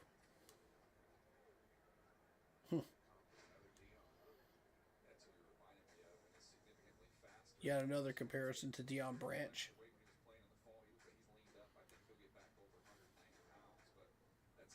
He's much faster than Deion Branch. What is this comparison? No. Just because of his height and weight? Nah. If you're talking about his talent on the field, maybe.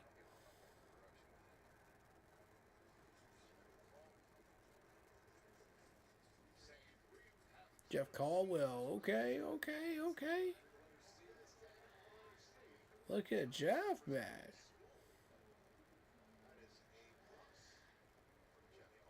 Ooh, everybody's out there for the wide receivers and QBs and running backs today in the stands. I could certainly see why. It's the most entertaining day out of the four.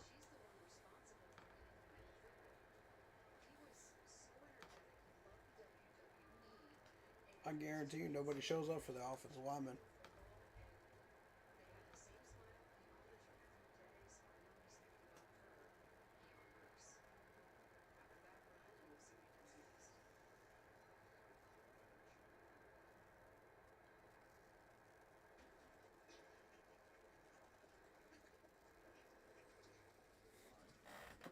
Four or five flat. Kevin Coleman. I think he's faster than 4.5 flat. To be honest.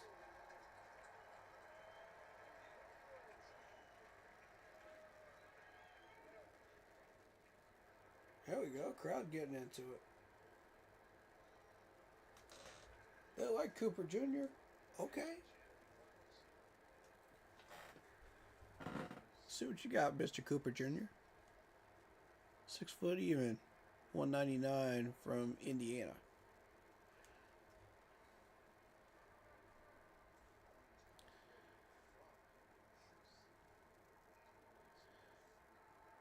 And you have to also consider this is held in Indianapolis too. So you're going to get a bunch of Indiana fans up there, you know, to support the Indiana players. 447, not bad, respectable.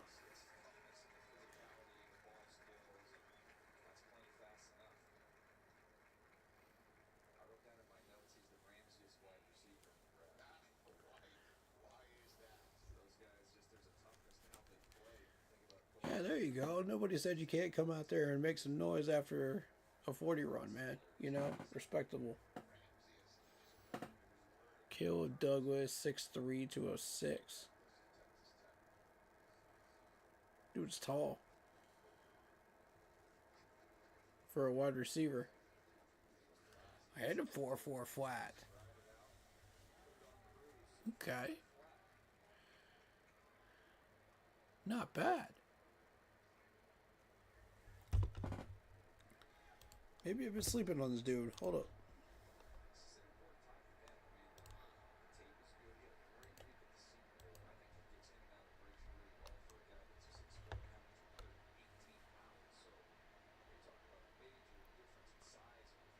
Where's he at? There he is. Oh, it's Robbie Vigil. He ain't in the top group on here.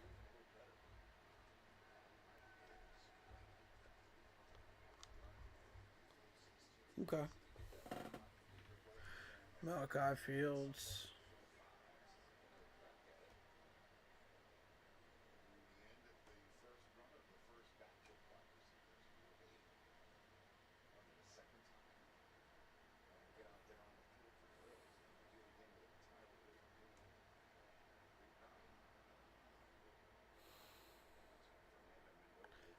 Those Kansas wide receivers got some speed.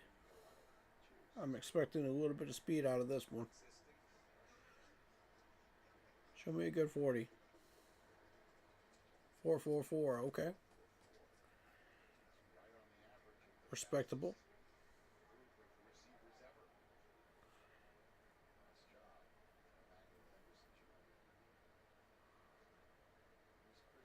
Like, if you're from certain schools, there's certain things that you should expect. Like, certain speedsters come out of certain schools. You got more power coming out of the Big Ten schools, you know, typically. And the SEC, there's a good balance in the SEC, for the most part. 4.41. See, there you go. That's a good balance. 4.41 for Chris Hilton Jr. That's another player that's from LSU.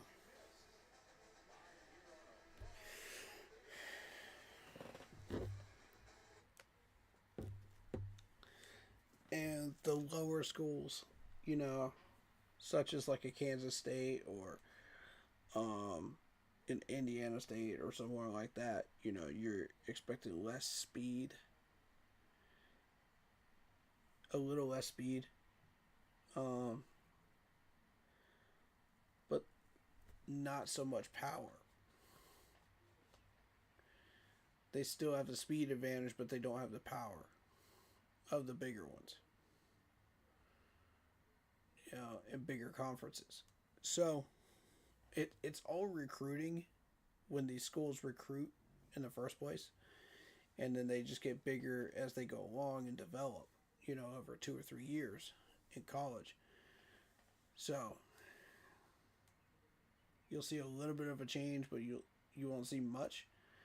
But these guys will bulk up for the most part once they get up to seniors and ready to hit the draft. So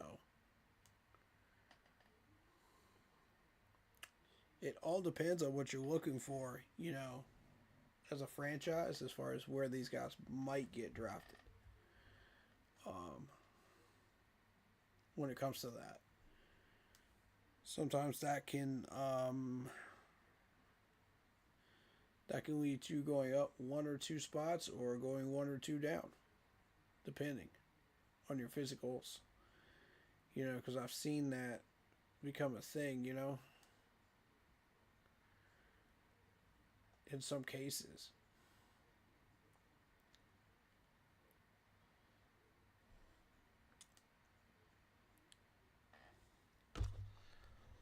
Getting to know the wide receivers. Let's get to know the wide receivers. Cecil Tate. He's an outside X receiver. Decent measurables. Great hands. Great slot receiving. Not so great at blocking. He's more of a deep threat than anything else. Okay. Tyson. 711 yards. You are an outside receiver. Okay.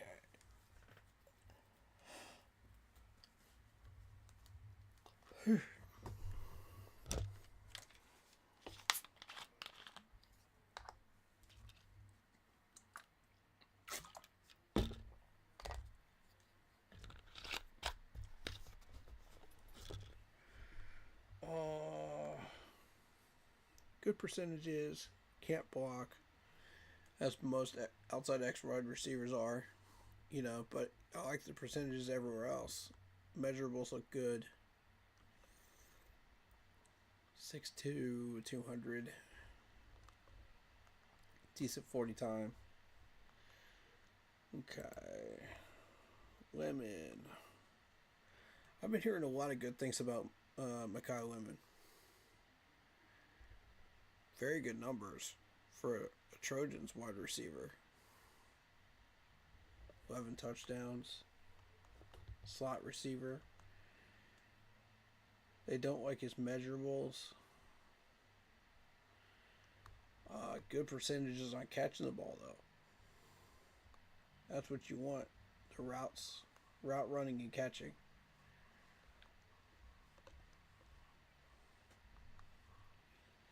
Got 5'11", 192. I think he'll do all right. He'll stay in the league for a little bit.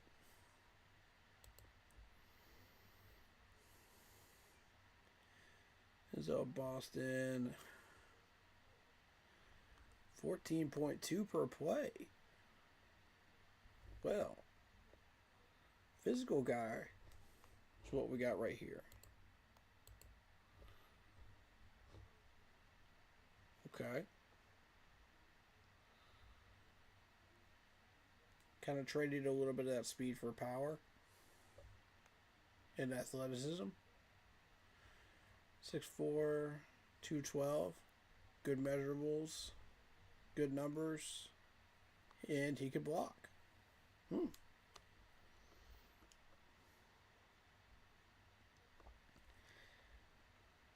Washington, huh? Okay.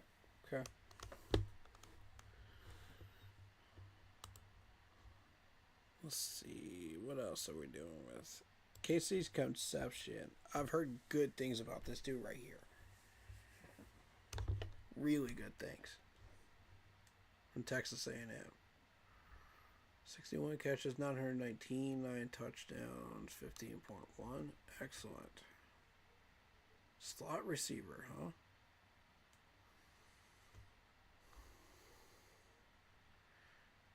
His hands aren't that great. I think you could work on that in the NFL, though.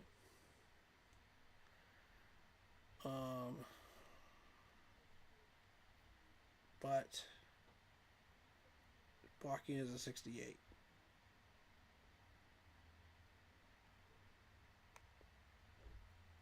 Everything else looks okay. I'm concerned about the hands at 61%, though. I think they're better than 61. Just my take on it. Chris Bell. 72 catches, 917, 6 touchdowns, 4.7. Oh, that looks great. Measurables look great. And he can block. Barely. But he can block. Bernard got a 4.49 for the Alabama Crimson Tide there. Very respectable 4.49. Jackson Smith-Njigba's was 4.52. That's what they're comparing him to. Same broad jump. about the same height and weight. I think that's a good comparison. So, Jeremy Bernard, huh? Keep your eyes open for that name.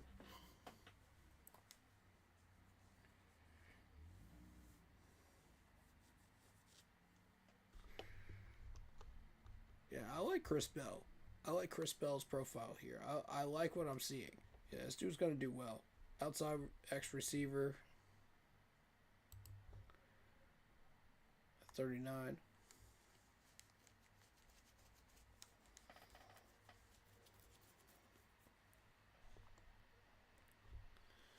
I would not be surprised to see his name being called early second round.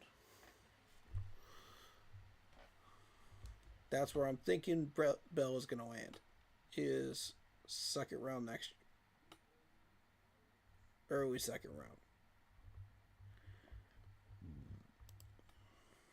Let's take a look at you. Mr. Chris Basil the second. 62 catches, 1,000 yards, 9 touchdowns, 16.4. Okay. 4.52. I'm sure it's faster than 4.52. Decent measurables. Can't exactly block, but he can do everything else. But I mean, 61% is good enough, you know, if you're doing like screen passes and stuff like that. As long as you have like over 60%, you should be good. As far as like blocking on screens and counters. But if you want the more advanced run plays and stuff like that to the outside, then he's going to have a higher percentage. And a higher blocking ability. Because sometimes you'll see different stuff from offensive schemes than just the basics. And you'll see some reverses. You'll see some really wild stuff in the NFL. Like, especially when teams are down and they really need a trick play, you know, in a clutch situation. So you as a wide receiver, if you're a wide receiver in that situation, really need to be able to block and open up those lanes. You know, or if you're running a screen and you're setting up for another wide receiver, you know, you need to be able to block and open up that lane and take a major defender out of the picture, out of that play. So I think Brazil's okay as far as that goes. Most of these guys are going to hit about 60% when it comes to that.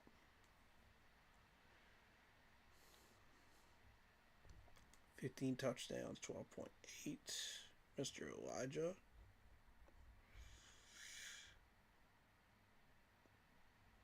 They don't like his 40 time. 4.6 flat. So what did he run today?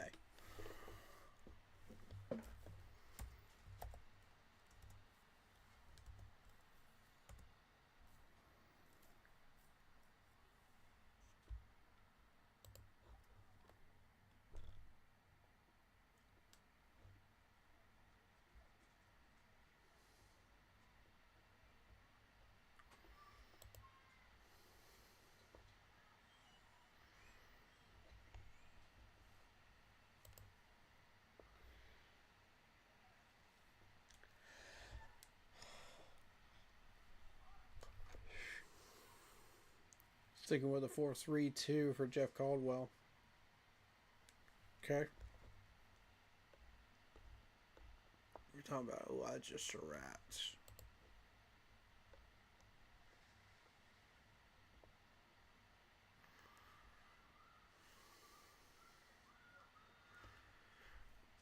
Not seeing him in this list, but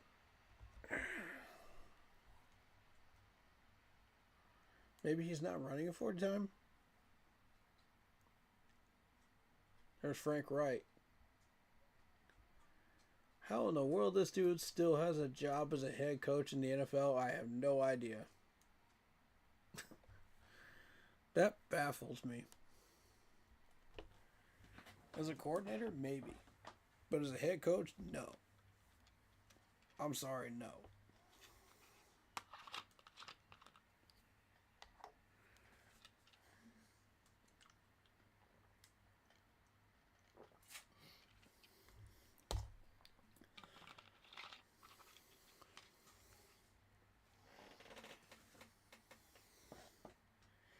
Dude sure can't put together a roster, I'll say that.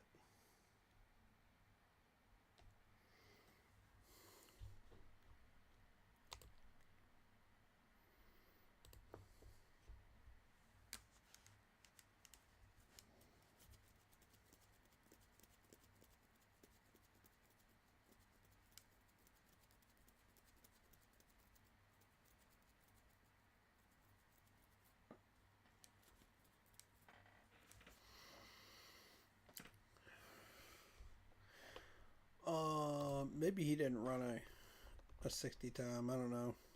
A 40 time, I don't know. I didn't see him. Okay. How about Cooper?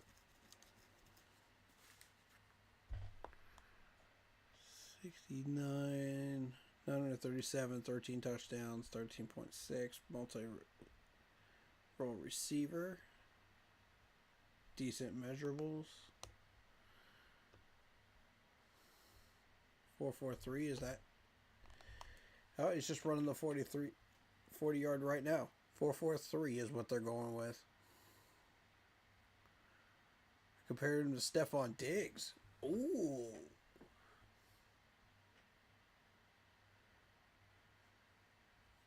Well, this guy I like. Hold up.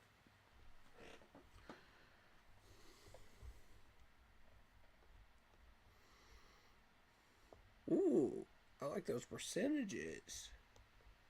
Okay.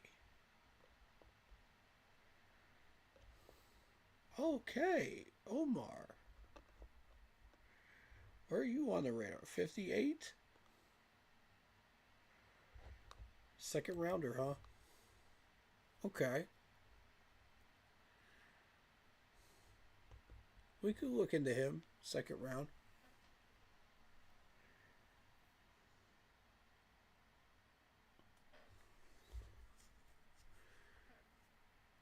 Malachi Fields has got to be better than... Oh, boy.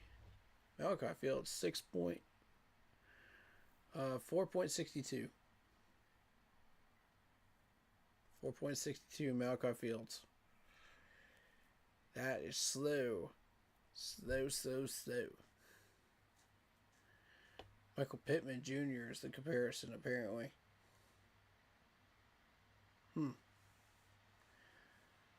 I could maybe see it.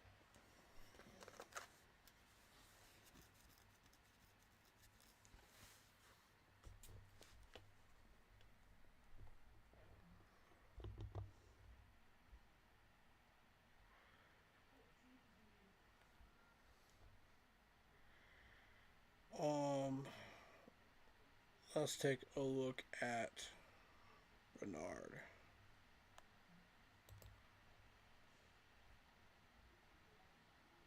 .64 catches for 862, 7 touchdowns, 13.5.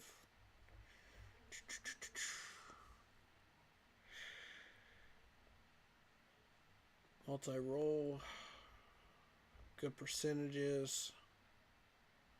Yeah, I like Bernard. Zachariah Branch, 81 catches, 811 yards, 6 touchdowns, 10 per play. From Vegas, huh? Originally. Slot receiver they like is 40 time.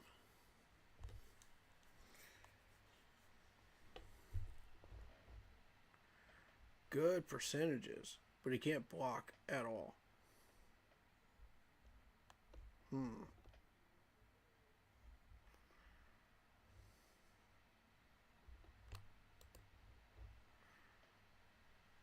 And I think, like, the fact that he can't block is a reason he may drop a little bit. People like Antonio Williams, maybe Malachi Fields will probably get picked above him. You know, so I can see that.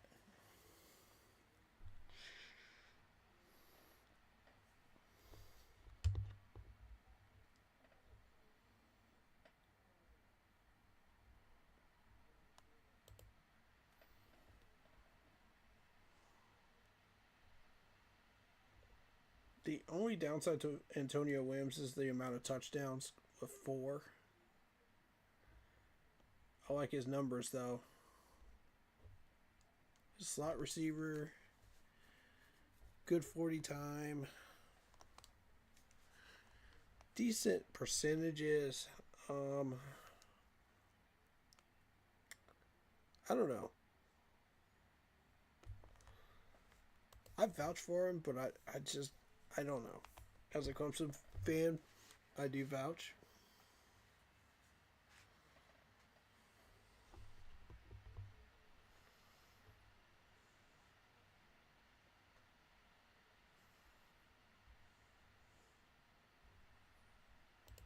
Check out Malachi. Malachi, 36 catches, 630 yards, 5 touchdowns, 17.5. That's an X receiver. Good height, good weight. Decent percentages. Yeah, I think that dude could last. I think he could last. I can see him as a second stringer at some point. Immediate starter, probably not, unless it's Arizona or Tennessee.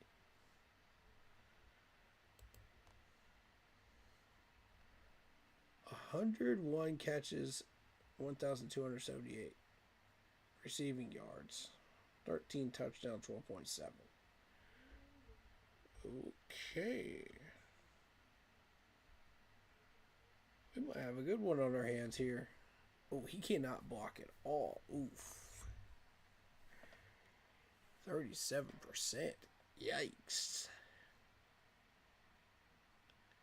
Now I see where you are. Yep.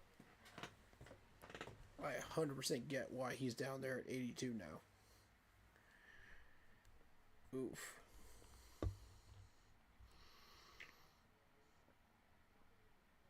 That's not good enough.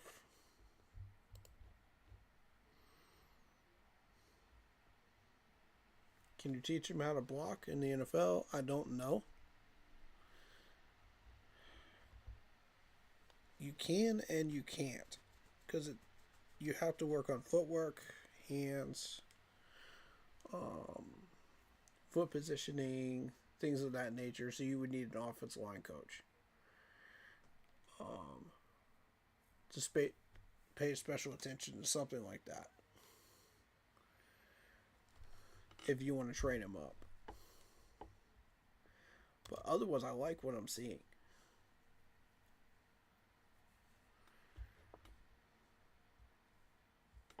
You know, a wide receiver coach, in his case. Strength and conditioning coach as well would be involved with that.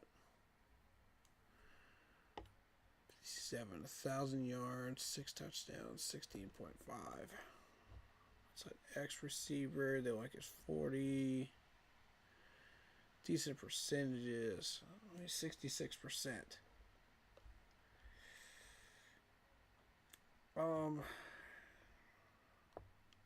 164. That's really small for a wide receiver.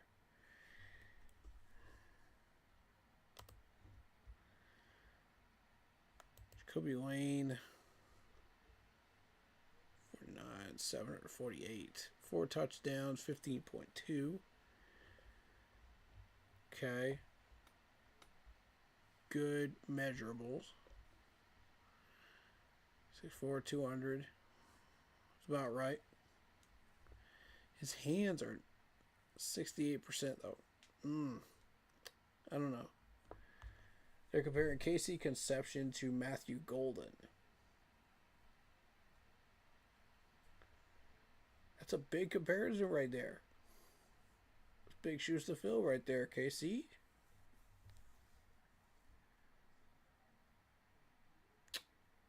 Not bad.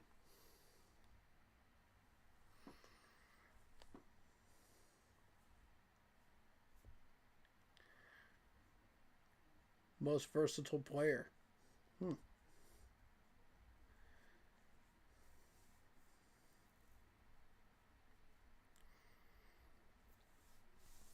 Okay. Burks, Lance. Just trying to learn these guys before they start doing on the field drills here in a second. Gotcha, you can't block.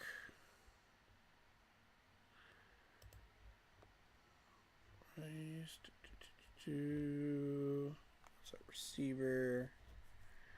Okay. You're pretty good. For a 117. Aaron Anderson is who they're looking at right now. I don't know.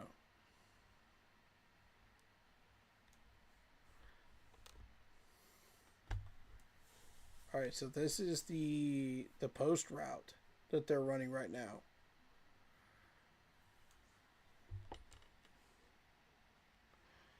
They call it the over the shoulder. You don't want to turn around for the ball.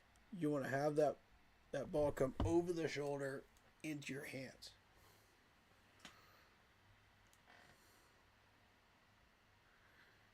And I saw one player try to turn around for it.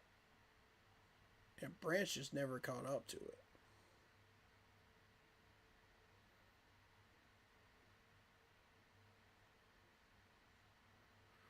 Alright, so.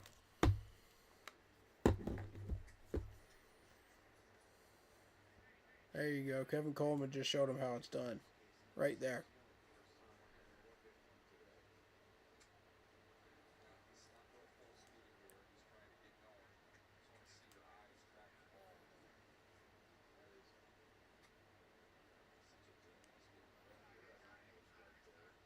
Nice.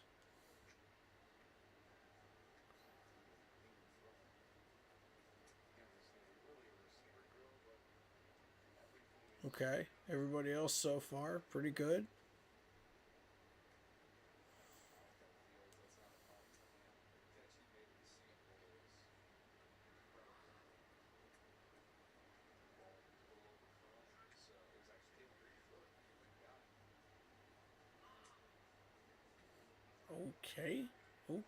Okay.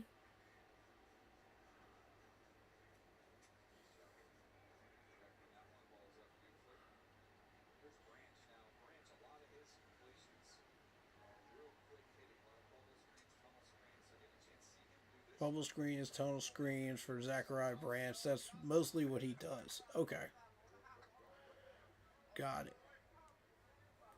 All right. Noted.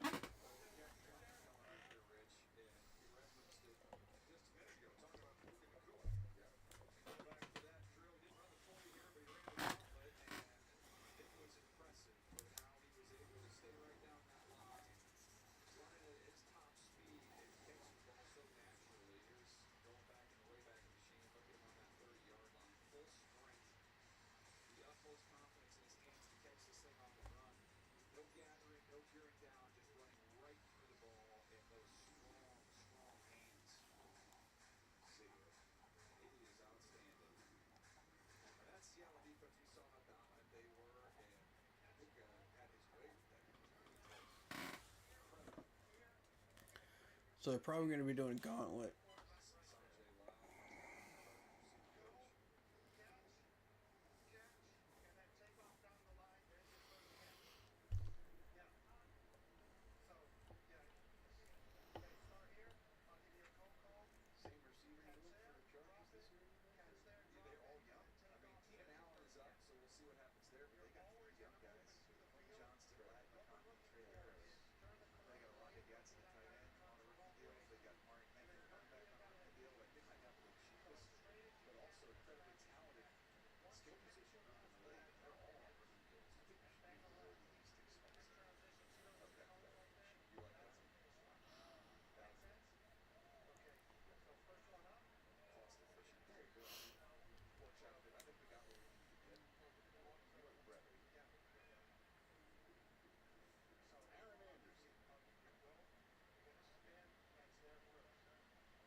Okay, Scarville looked good on that one.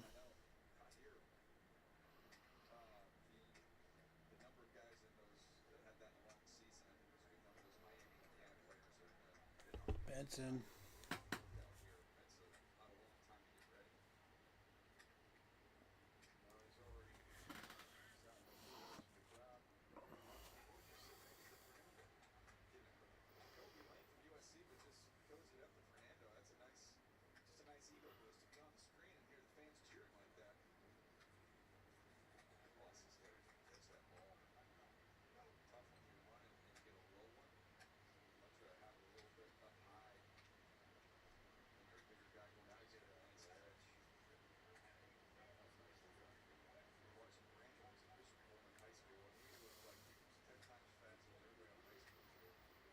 Okay.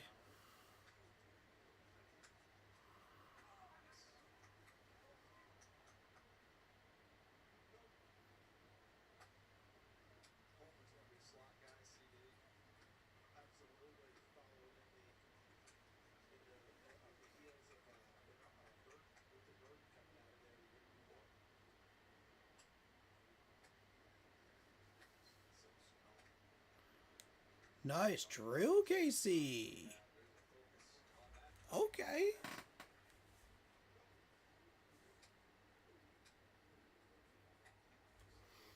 He stayed right on the line, too.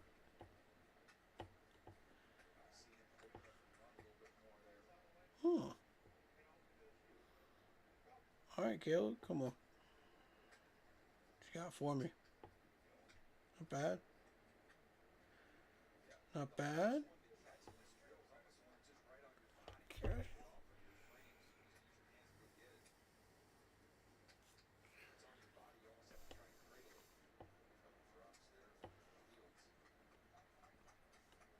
Your center of gravity is going to make you want to go either left or right off of that line on the gauntlet. Oof. And see. Yeah, Emmanuel.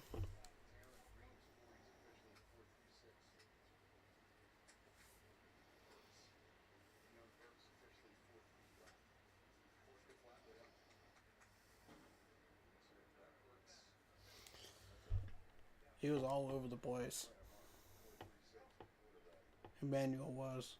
So, you know, your goal is to stay as close to that offensive line, that line as you can, you know, going down the gauntlet. If you can stay on that line without having to deviate left or right, you know, to catch the ball, that's what they're looking for.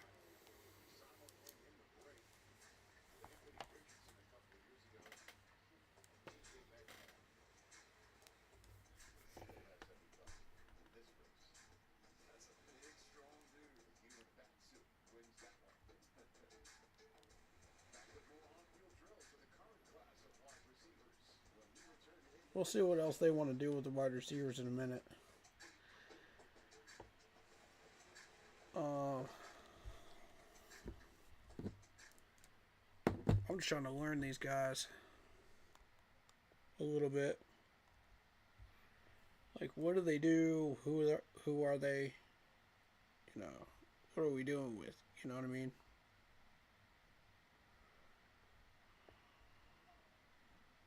So,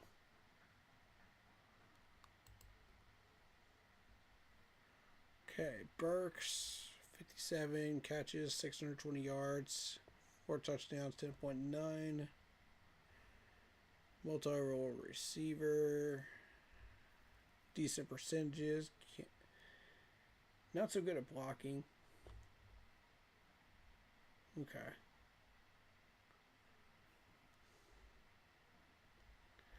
Okay. The lack of blocking is why you're down here.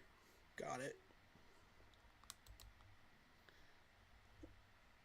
Bryce Lance, 1,000 yards, 8 touchdowns, 21.2. Okay.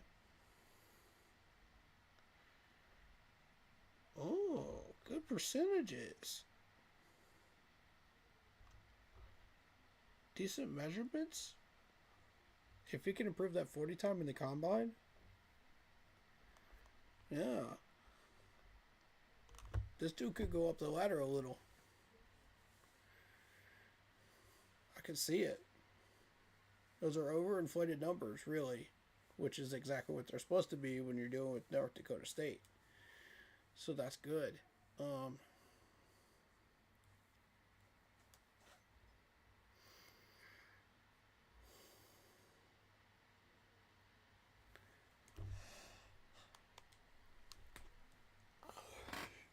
That could be a hidden gem right there. It's possible.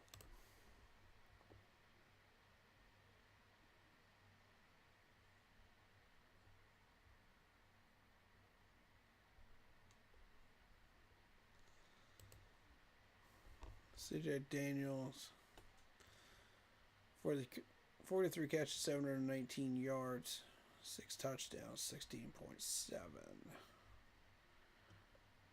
For an Oregon guy, I could see it.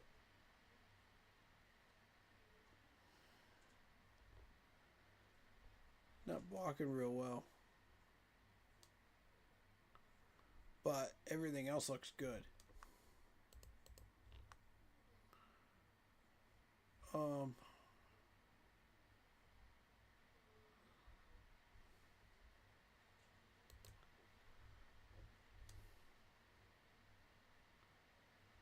66, 732, 1 touchdown. That 1 touchdown. You're expecting a little bit more. Good percentages, though. Okay. Virgil, I think we see in this combine too, don't we? Or no?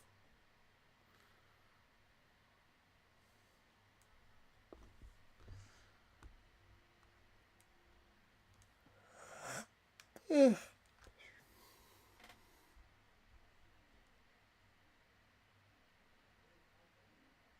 705, 6 touchdowns, 12.4. Good measurements. Decent percentages. You're expecting a little bit more as far as the hands, but which is why he's down this far. That kind of makes sense to me. Alright, we got 3 more to check out here. 58, 2 touchdowns, 14.3. Yeah. Good 40 time.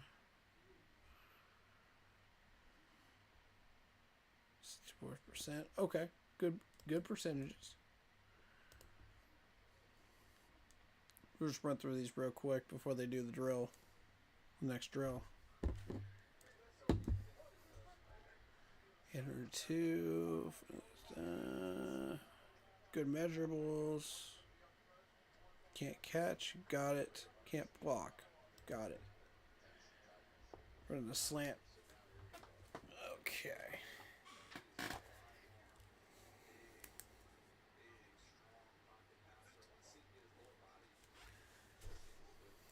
This is a big one for me. I like this slant drill a lot.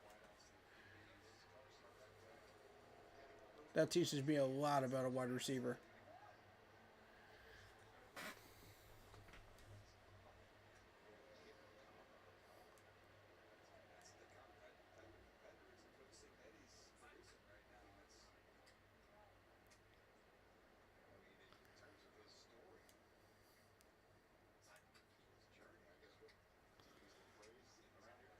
Nice. Good hands. So it's a combination of footwork, hands, speed, and agility on a slant play. Mostly timing, though.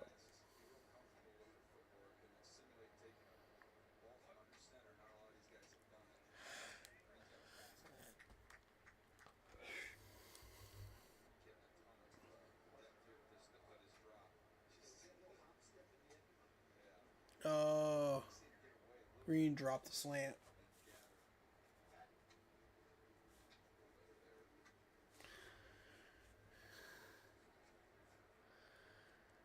Okay. And we'll see if that's consistent with his profile.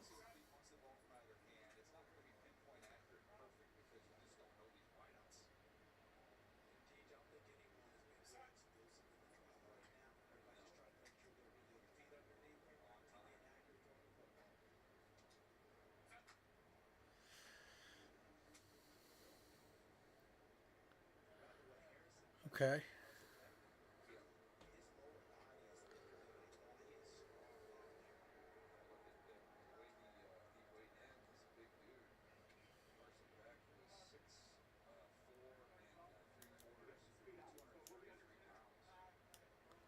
Everybody else did an excellent job with the slant play drill.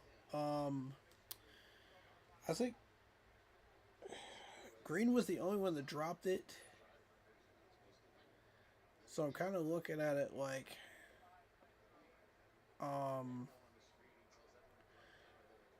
all of these guys seem to have really good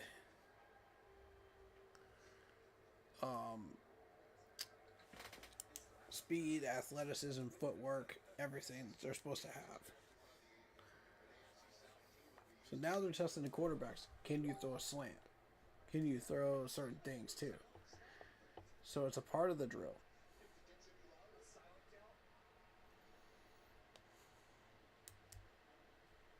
They're testing Carson Beck first. Here we go.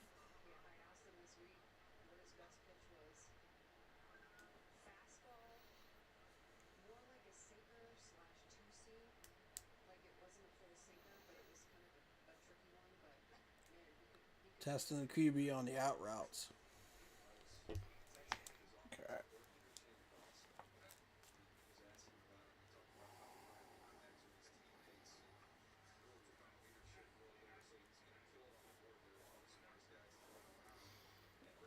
All right.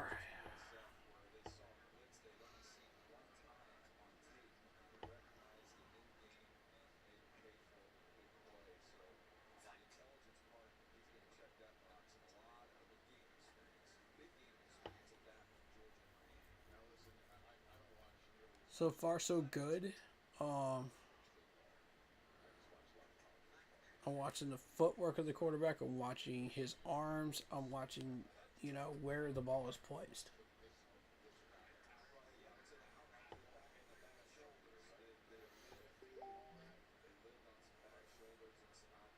I think a lot of this is bad ball placement. So they're going to have to look into that and improve on that. But so far, so good. I like what I'm saying.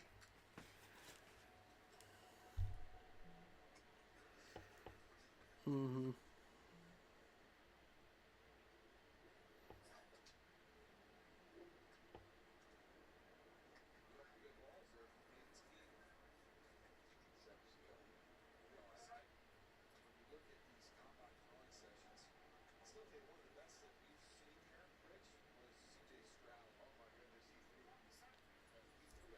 Okay. These balls are a little bit behind them. On an out route, you want those to be towards the sideline. And that's my concern.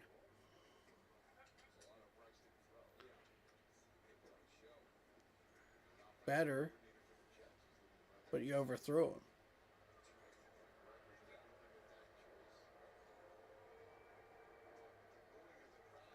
The wide receiver should not have to turn around to get the ball. It should be in front of them.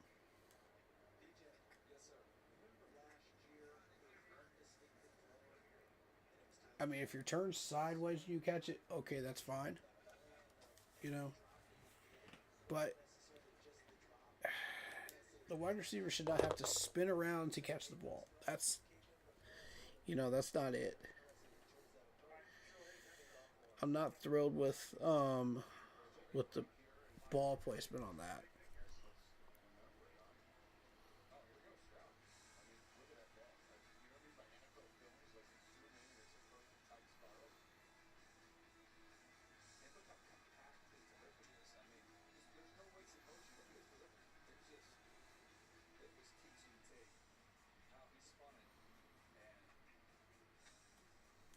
Yeah, see that last one right there? That's what you're looking for.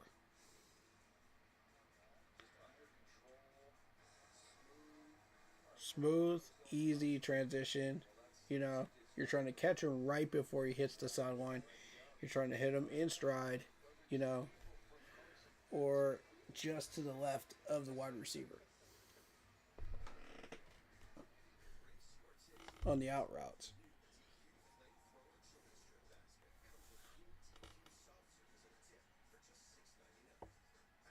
I think the footwork was good for these quarterbacks. I think the arm was good.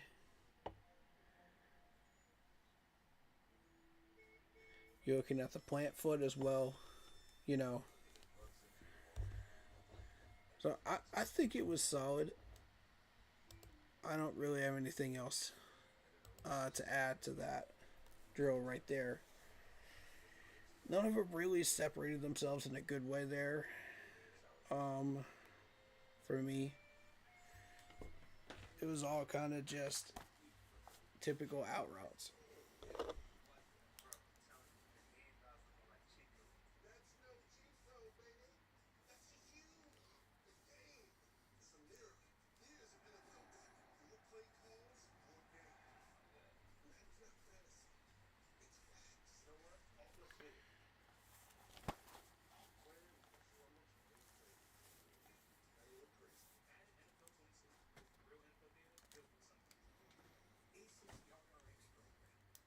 All right.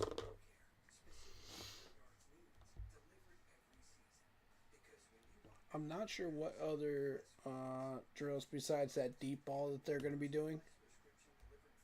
So we'll see.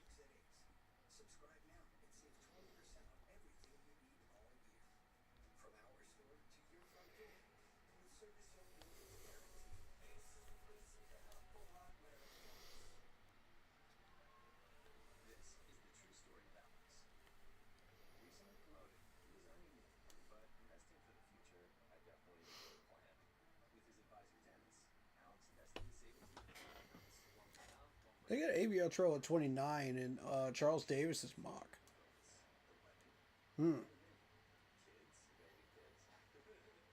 I mean, in about half of these mocks that they're putting out, Avion Trail's open to us at 19. That's why I say we need to put him on the board.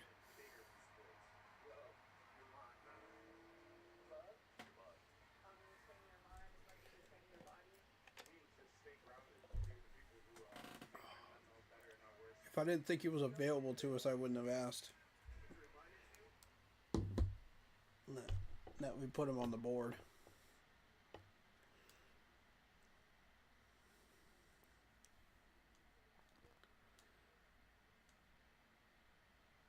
Alright, so you're looking at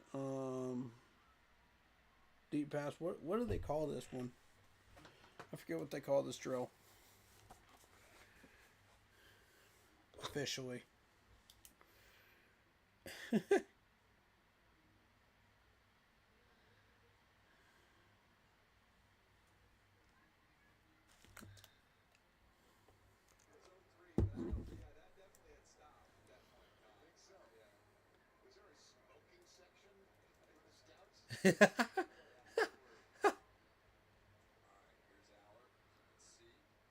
Alright. Looking at the motion of the QB, his footwork, plant foot, you know, that's what you're looking for.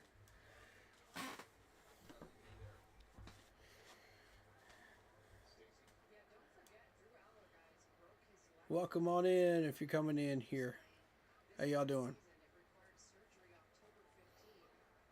How y'all doing? Looking at Joe from Connecticut first on deep ball.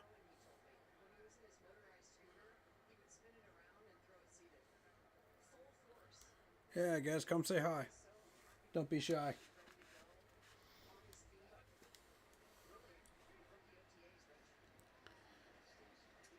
Circus Bench. Is that what this is called? Circus Bench?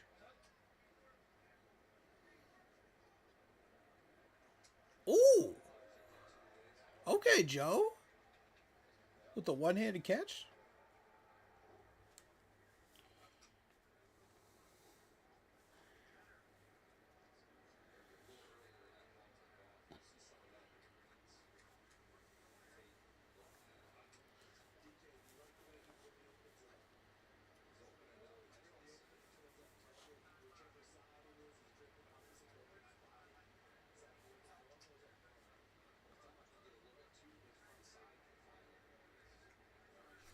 All right.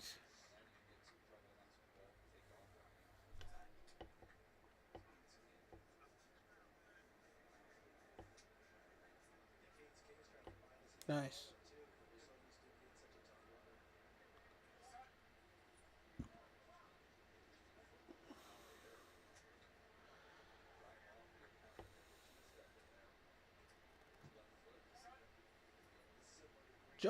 Joe with that ball placement, man. I'm telling you.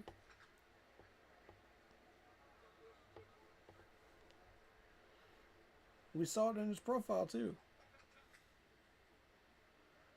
One of the things he's good at. Okay.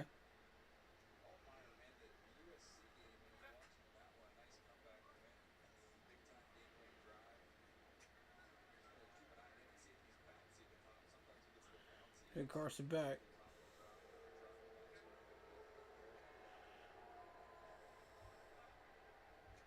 Right on time, right at the proper spot.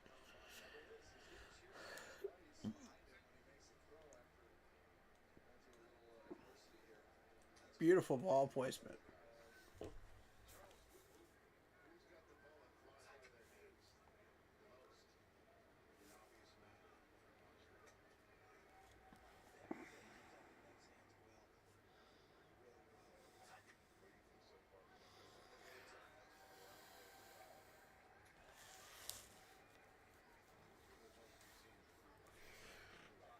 Okay, Joe, show me one more time. Come on, man. Can you do that consistently? Beautiful. Okay, smooth.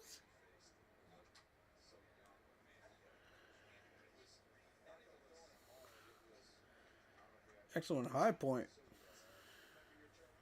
Well, the wide receiver on that pass right there from Taylor.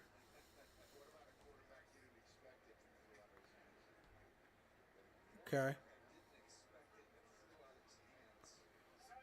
See Drew one more time.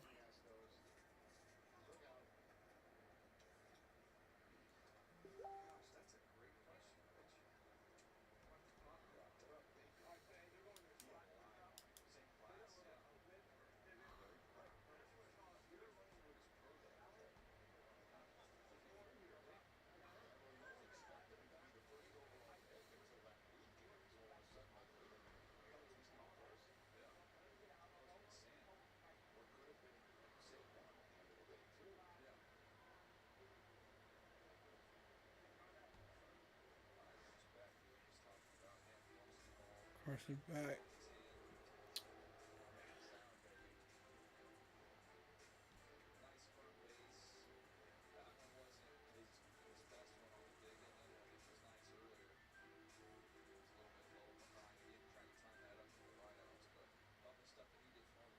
%72% completion percentage.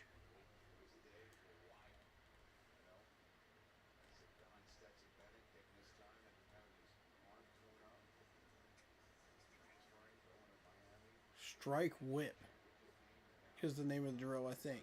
Right?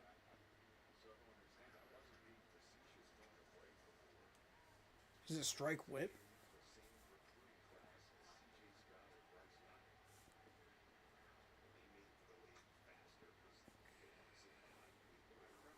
That's a weird name for a drill. I could see it though. I see why they called it that though.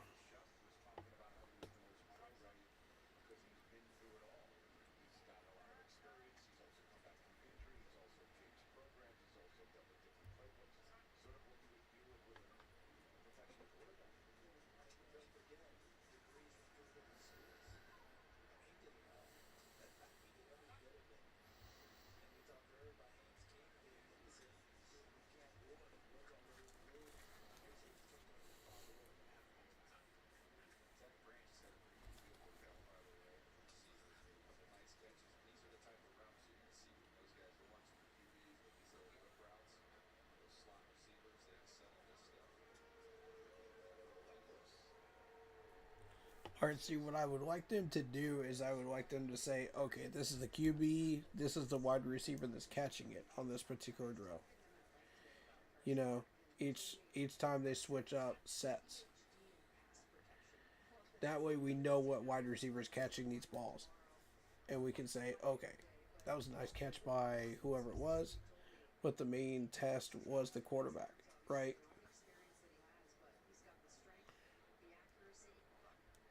But you're looking for a chemistry, though, you know? Even just on a basic throw.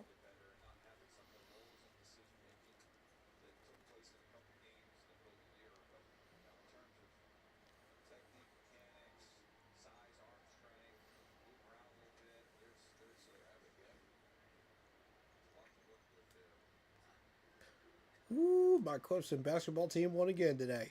Let's go, baby. We just beat Louisville. Very nice. Moving up the ladder, y'all. Trying to tell you.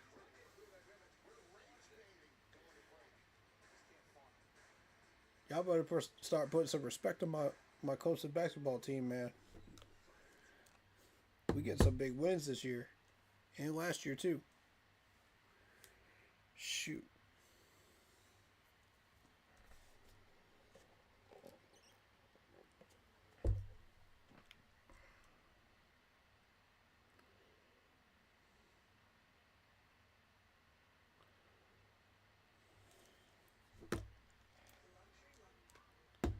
Most people ignore that team. I'm trying to tell you, man. You shouldn't be ignoring them.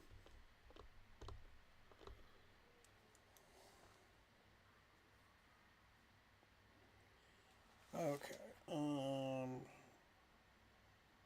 Emmanuel, bad body control. Let me see about Emmanuel.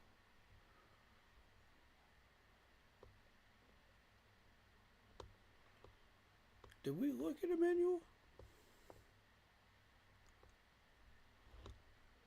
I feel like we did.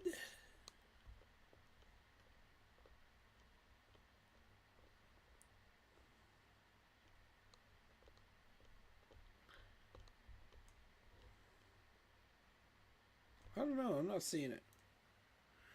I'm not seeing him early. So it must be a late bloomer on the list. So that's fine.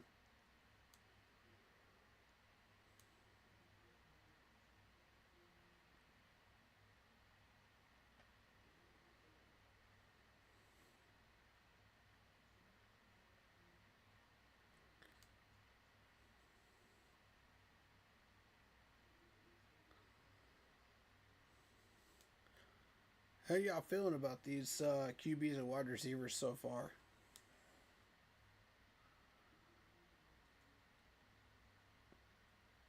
My personal opinion, I think we got a good group in both areas.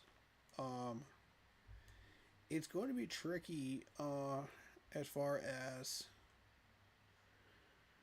you know, who do you want to jump on late rounds?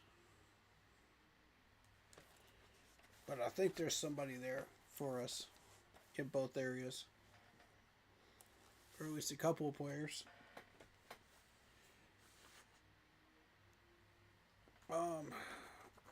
I didn't see any real separation on that particular drill. But we'll see, though.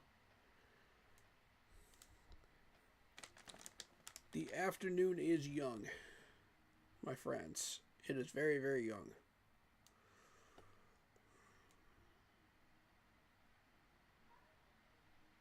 There's still some more drills to be done. So.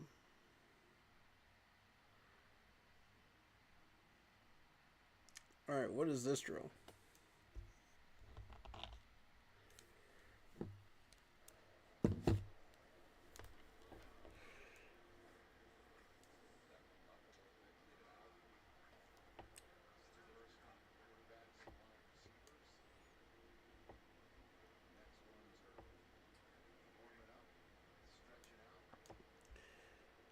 Special route? Okay.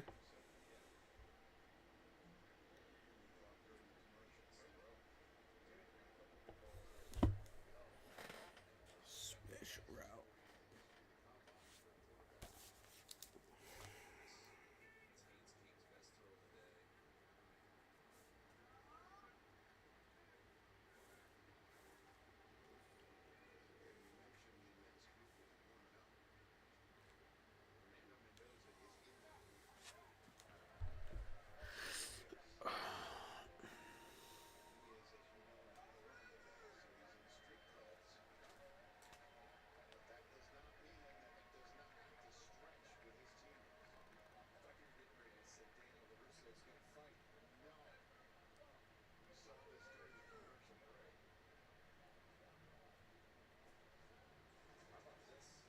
Whoa.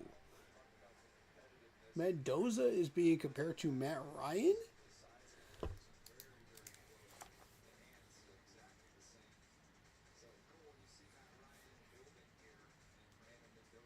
Mendoza.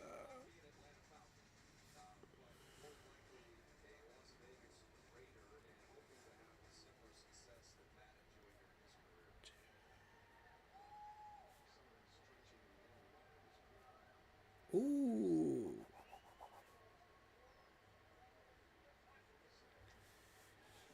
Now I'm paying attention to Mendoza. You have my full attention now.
Okay, no separation really here with the curl.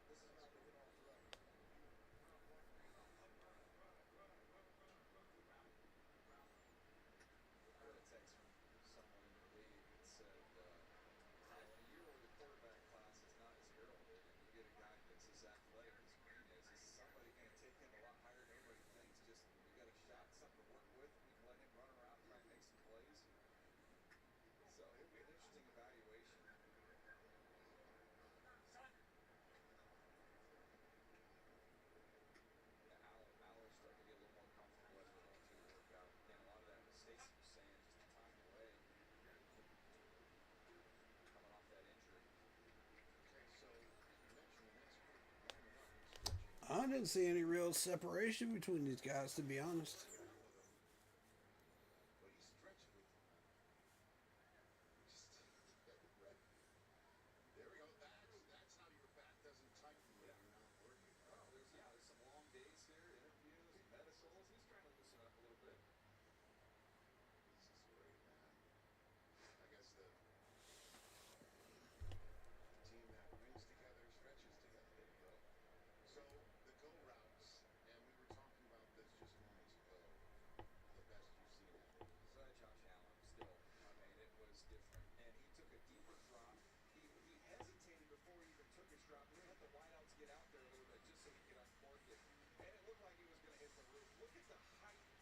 Good God.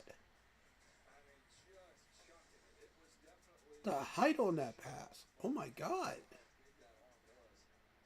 Mr. Allen. Oof.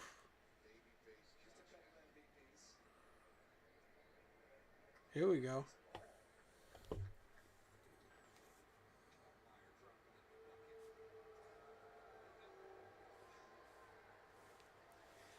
This is what everybody came to see right here. Nice pass, Garson. Okay. Okay.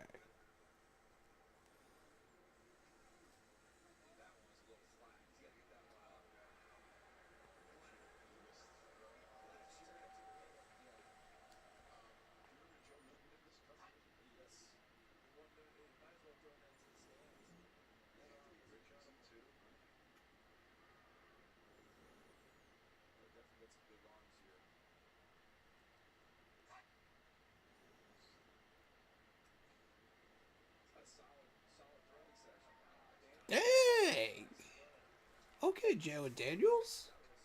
Show up then.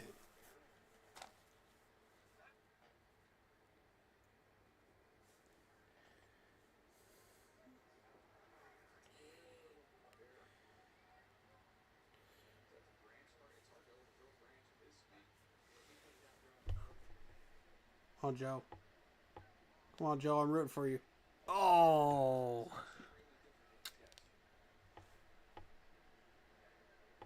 Wide receiver had to stop for it.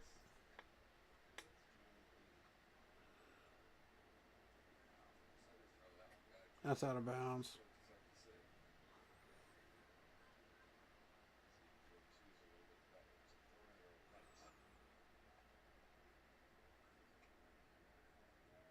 How's it going, Faisal? How you doing, man? Welcome on in. How's life over there in your country?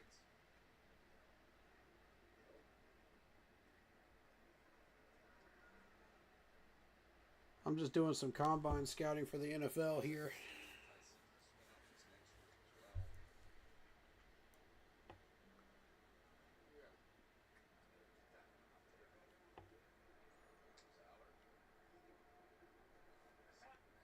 All right, Drew, show up. Come on. Come on. Nice. There we go. Good pass. Good pass. Good pass. Okay, Drew. I think he's got the potential to throw a deep ball accurately. Yeah. Yeah, he could definitely throw a deep ball.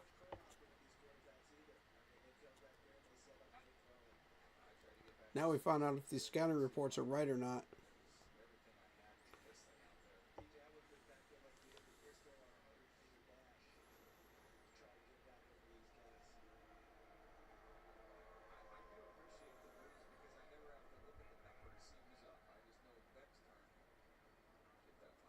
Oof.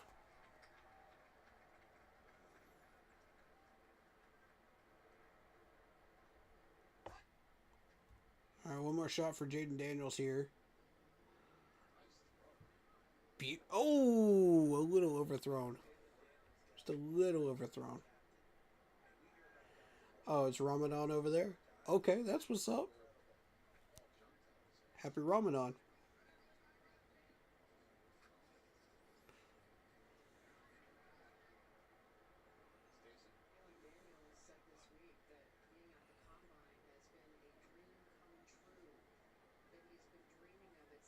Nice arc on that pass, Taylor. Okay.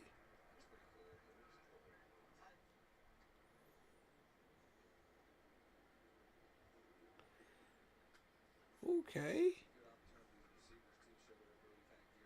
King looks good too from Georgia Tech. I mean, all the scouting reports seem accurate.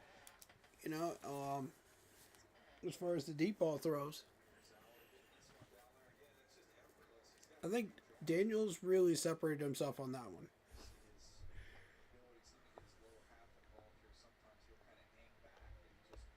For me.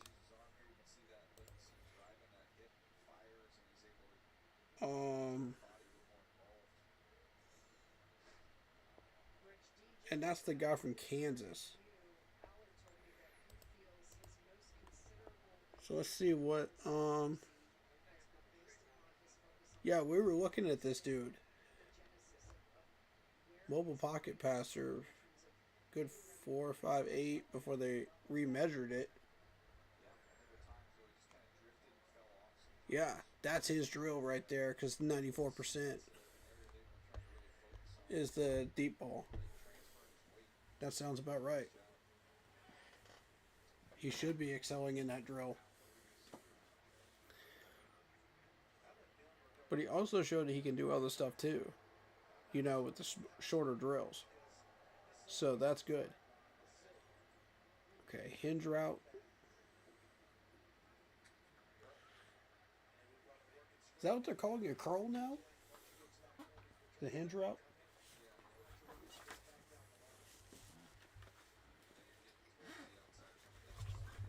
No, I hope not.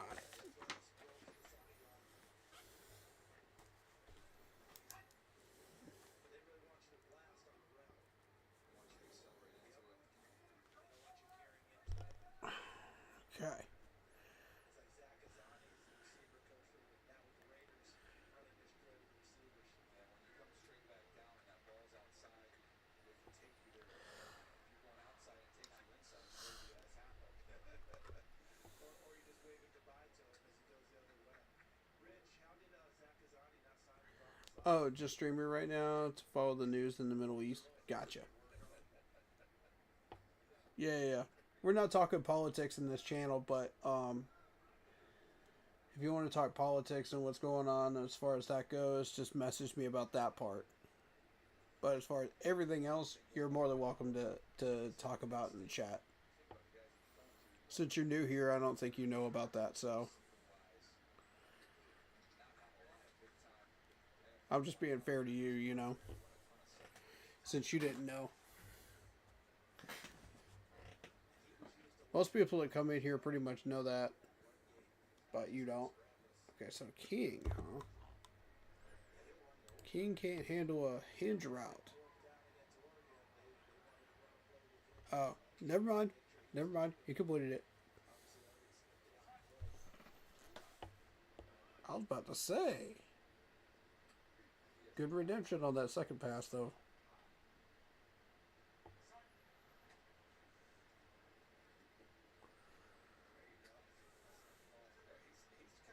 A lot of this combine work is a grind, but you're trying to look for little things, you know, and it can make the difference between whether these guys are drafted 4 or 5 spots up or 4 or 5 spots down, or whether they stay put, depending on what you see.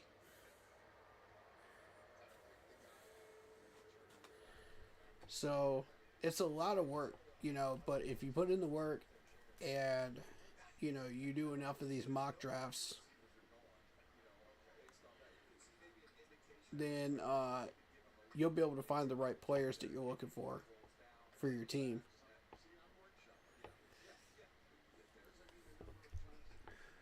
I hope everything's going to be okay. I'm glad to see you, my friend. Absolutely, man.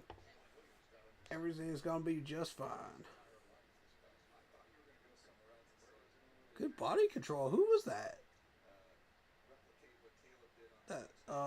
Number 19? Was that number 9? Wide receiver? Who was that? Excellent body control. Coming back for that ball.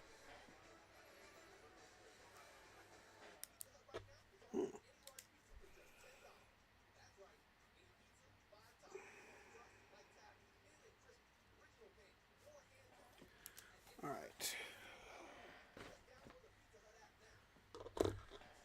That's part of what I do is scouting, and just learning the player, who they are, what they can do physically, what they can't do. How do those skills translate to a field drill? How do those field drills translate into a game? You know, it's all connected. You know, so you, as a Panthers YouTuber, you know, I'm really, really good at finding out those small little details that nobody else is able to see. You know, I'm one of those people that can do that. It's a learned skill, really. And it takes time to develop that. You know, you have to observe a lot of football. Or whatever sport that you follow, you know. And once you figure these guys out, it's like, okay, well, this guy's who I want, this guy's who I don't want. Here's why not, you know. And it becomes very obvious once you've been doing this enough. And you know your team's system, you know what they're trying to do, you know what they're trying to build. You know, so it becomes so much easier after a certain few years of doing this, you know, learning these guys. You're looking for things to stand out too, you know, in the stats and on the field drills, little things with their technique, you know, are they overthrowing? Are they connecting? You know, if you're a quarterback. How's your footwork? How's your hands? How's your body control if you're a wide receiver? How is your power if you're a defensive end? You know? How is your footwork? A lot of it is footwork and body control in football. And the NFL requires a certain amount of that, you know, in order to succeed in the NFL. And if you're not matching that, you're in trouble already. All right, pylon drill.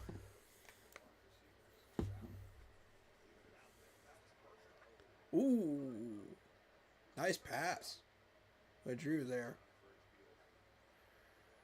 Patriots versus Seahawks. Yeah, Seahawks were definitely the better team.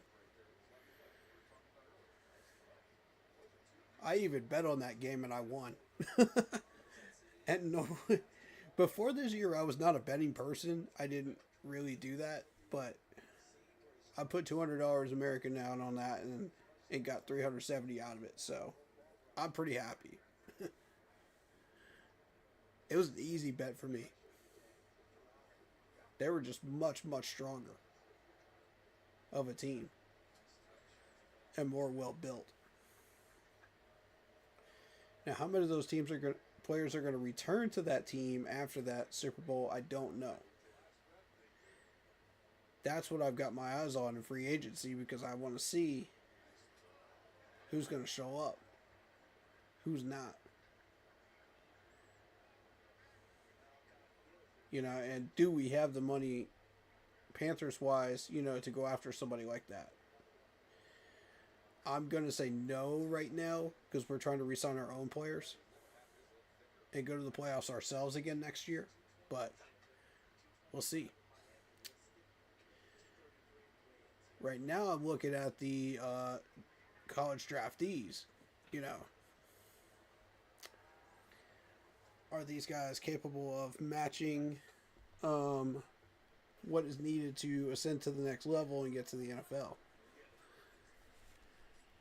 So that's what this combine is about, is testing the players' speed, agility, everything. And just understanding what they can do and what they can't do. God, these throws are beautiful by these quarterbacks.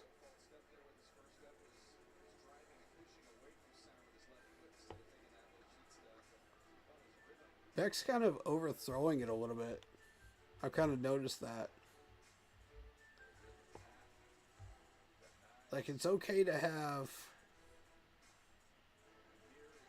a long ball, but you've got to be accurate with it.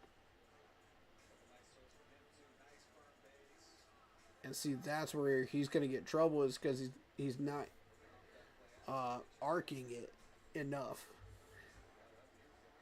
But you don't want to arc it too much, because if you arc it too much, that's going to get picked off. If it has too much hang time in the air. Beck's being compared to Carson Palmer. That's a good one. That's a really good one. Okay, I didn't see any real separation on that drill, so it's end zone fade now.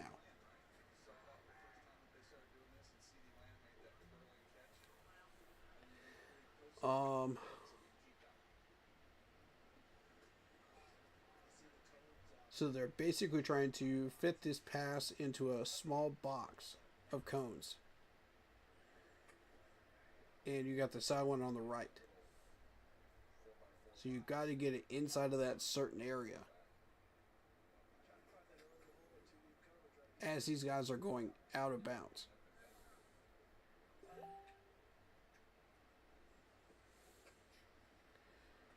Nice.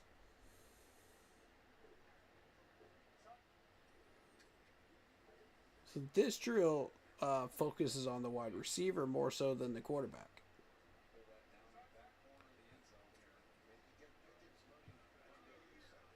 Ooh.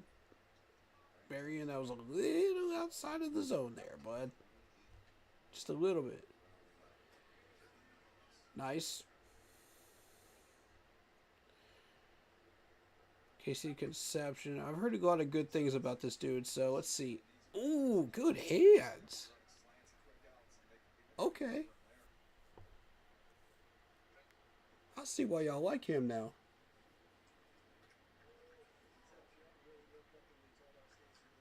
I see why y'all like him. Yeah.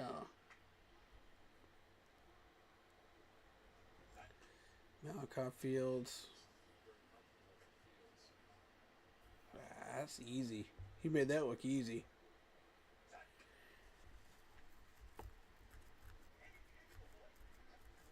Oh, nice. Henderson Jr. with the nice catch there. Spin move up in the air.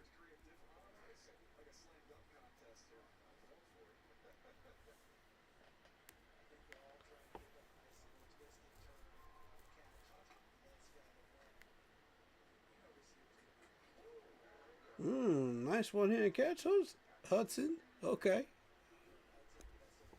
Mr. Hudson. I see you.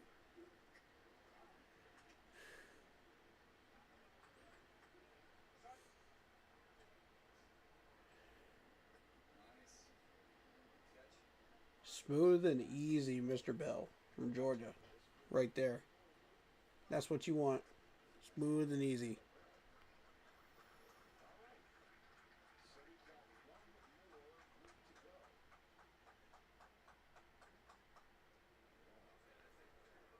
Good drills, boys. Good drills. All right.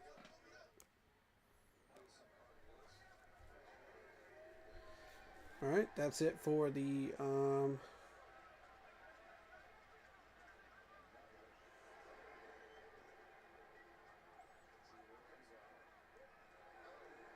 for all these drills today, I think, right?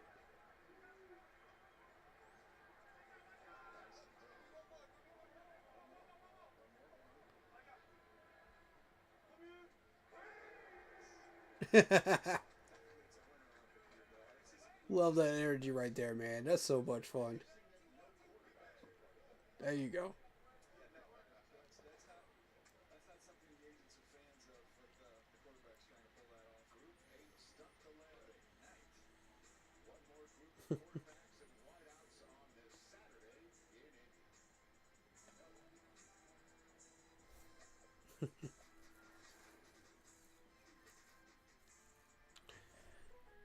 I don't think they're done quite yet.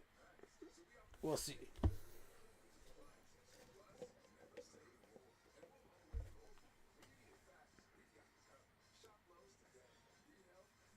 It's usually about 5 or 6 hours worth of drills. How that works. 5 hours, mostly.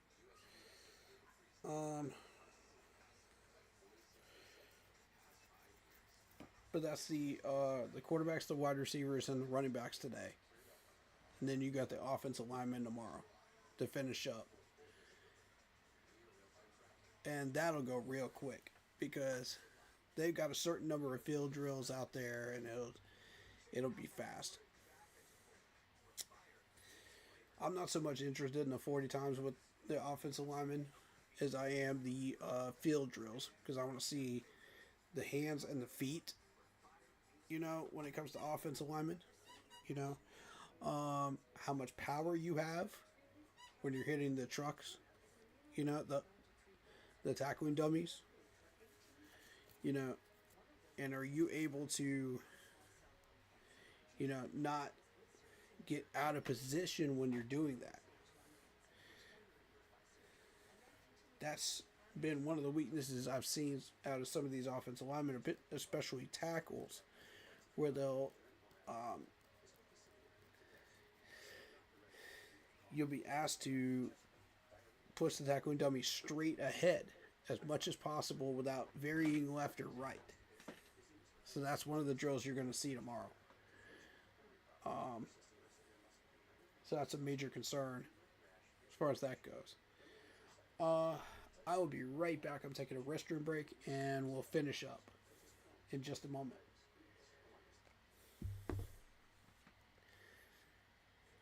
Stick around, hit that like and sub button, guys.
All right, we got more drills coming. Let's go. Oh no, they're doing reruns of the drills. Okay.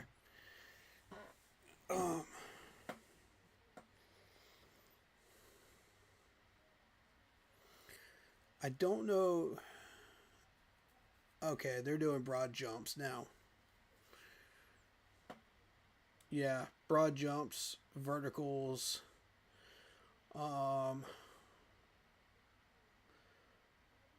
That probably means they're done with on the field drills now for today. Because I think we've seen wide receivers, we've seen running backs, we've seen the quarterbacks now. So that should be all three.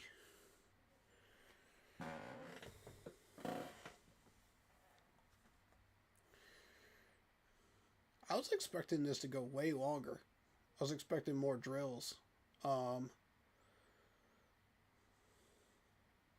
far as the running backs and the wide receivers are concerned. But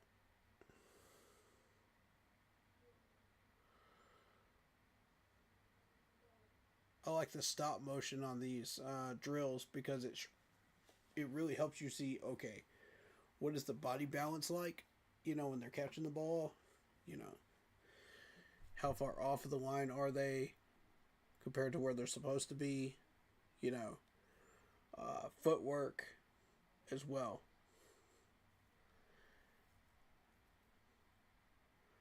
So that's really cool. I really love the gauntlet drill. And the gauntlet drill is basically, for those that don't know, you're running down a yard marker and you're supposed to catch it,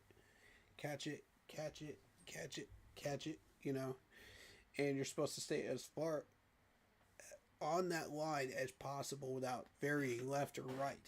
And it measures body control, it measures catching, it measures footwork and speed as well.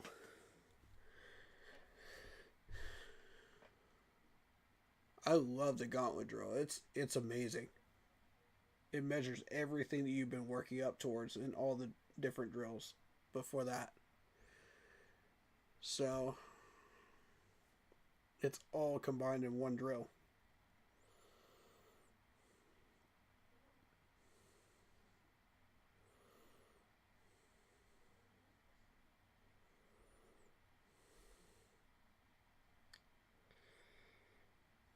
I love the slant drill in particular when it comes to quarterbacks because it shows me, okay, how accurate are you? How hard are you throwing the ball?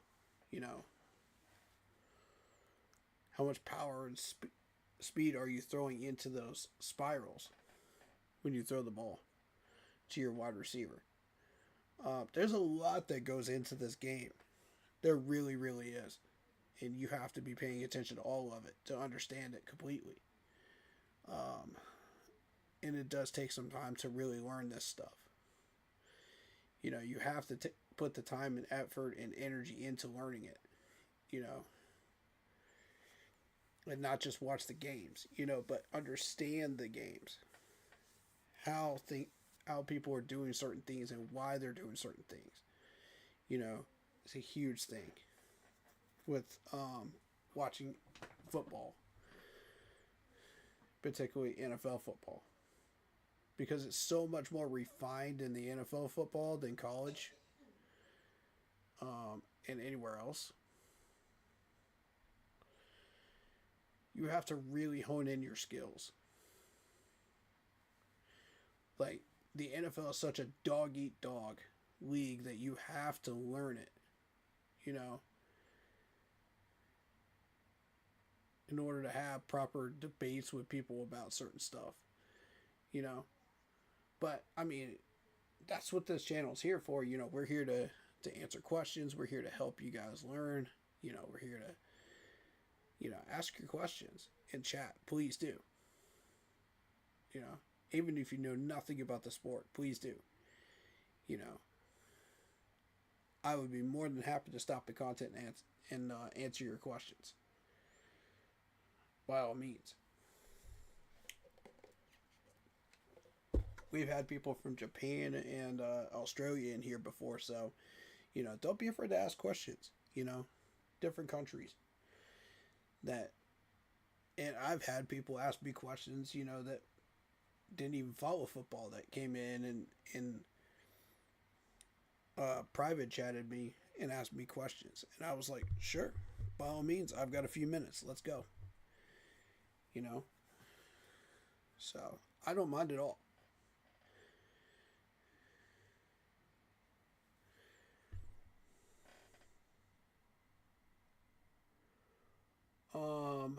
Are they doing a rerun now?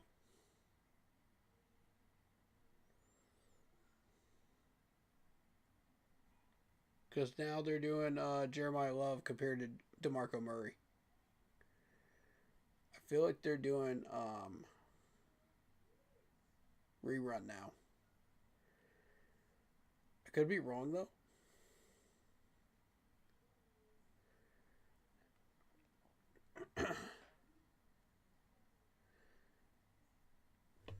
How long was it supposed to last for? 1 to 8. Okay, so I just assume once we get done with all the on the field drills, that's pretty much it. They'll rerun it one more time.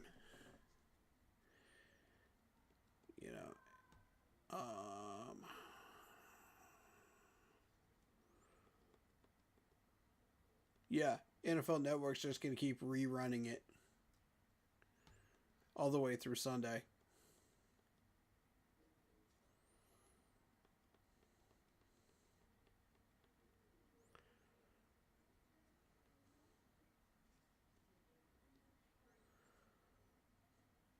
Okay.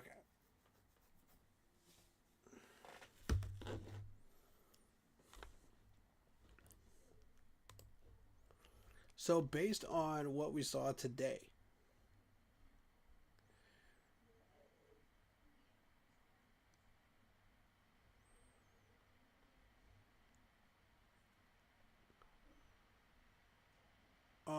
I would have liked to see Joey Aguilar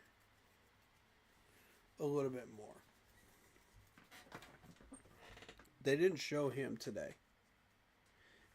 Either he didn't participate or they just didn't show him.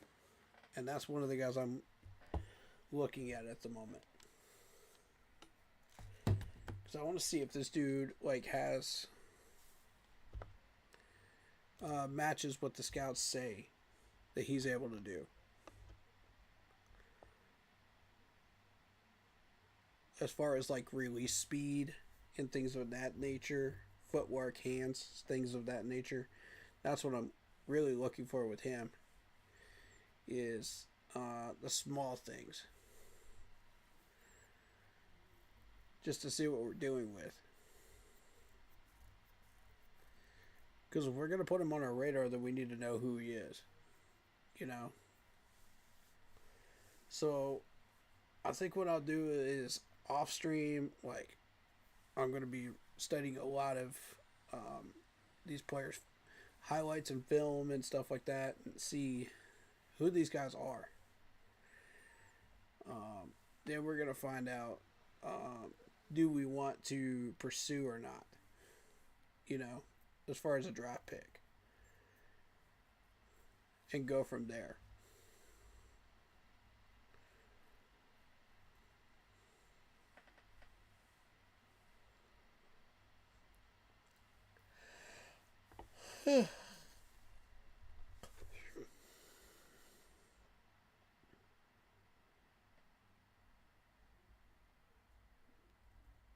Okay, so they did an interview with Taylor Green.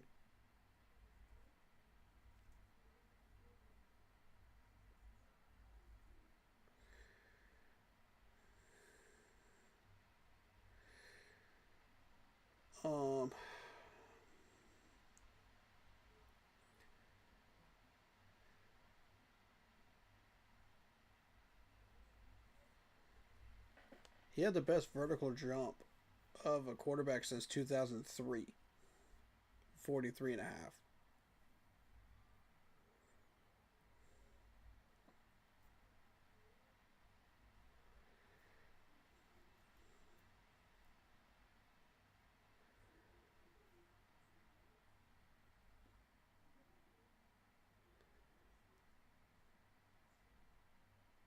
Okay, so I think everybody's done really.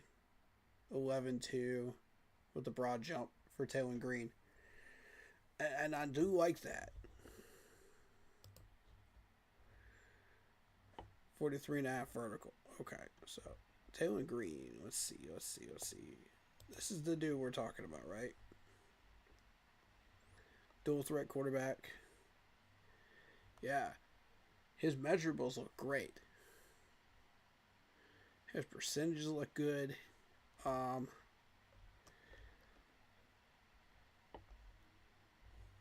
Where is he on PFF? I need to see where he is on PFF.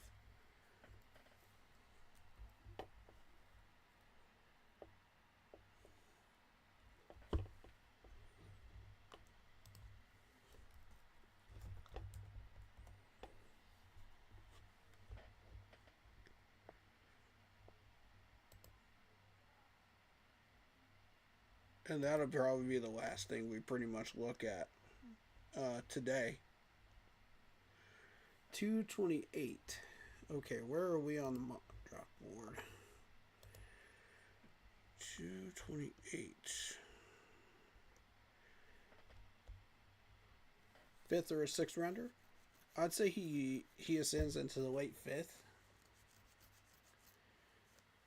Considering what he's showing up with right now. You never know, though. All right. Well, I guess that will do it for day 3. Unless there's anything else that we missed. I'm waiting to see. But I think that's it.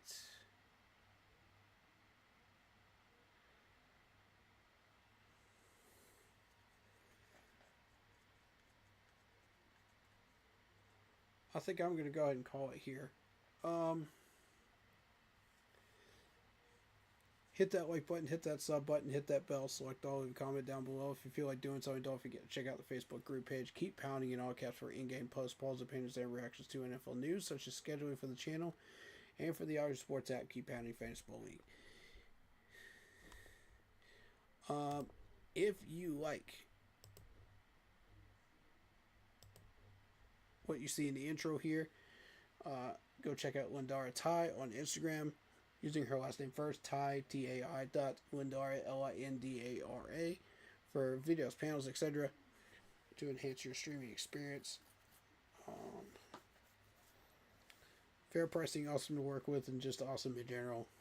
Lindara Ty on Instagram.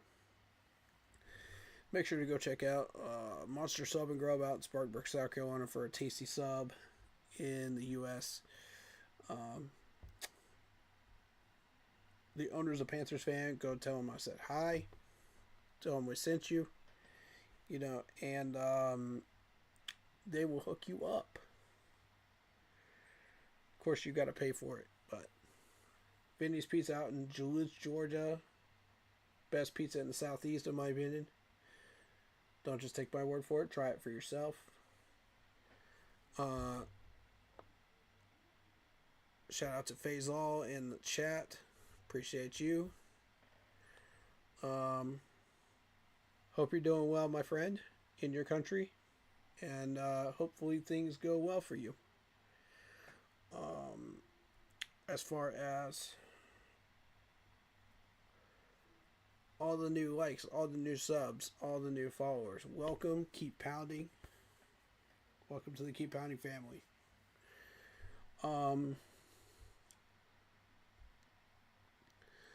But we want to thank you guys for all the support. Show love to all the other YouTubers out there that are doing their thing. Ed Oliver and Tom Grossi outside of the Panthers community. Ed Oliver is a Washington Commanders content creator. Tom Grossi is a PatCast guy, Green Bay Packers. Show him some love. Great people. Tom Grossi's actually rated me 4 times last year. So I just want to say much love to you, man. Thank you. Lifting us up, man. Showing us love. You know. And he reacts to other games as well, especially during the playoffs. So he's a busy man. Shout out to Blitzball Champ. Give him a sub. Give him a follow on Twitch as well. He's a gamer and a YouTuber and a content creator. Go give him some love, man. He's under our umbrella of streamers. Carolina Blue Podcast as well. Mr. Carolina. We haven't heard from him in a while. Hopefully he's doing well. Thoughts and prayers to him. Hopefully he's having a good restful day today. And hopefully we see him in the next season reacting to some games. That would be awesome. Shout out to C3. Shout out to Unc 2020. Shout out to Pat Coltrane. Shout out to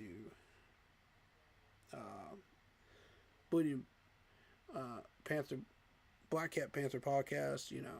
All these other guys. Show them some love, man. Big Cat's out there doing his thing too. So, he's still out there. He's still making content, y'all. Don't think this dude is done. Nah, he's still making content. He just working. He just grinding. Making his money. But much love to him too, man. Much love to the whole family, man. The whole Panthers family. Y'all all some real ones, man. Much love.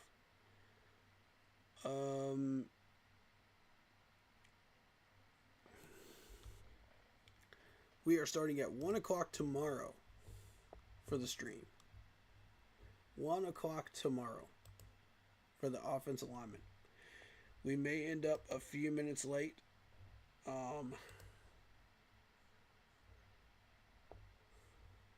If we do, that's cool. No biggie. Because it is a Sunday, I'm usually within 15 minutes late anyway on Sundays during regular season games, so it's fine. We're only missing the 40 times, so they post that on ESPN. So if I am a little late, that's why. I've got prior engagement on Sunday, so Sunday mornings. So but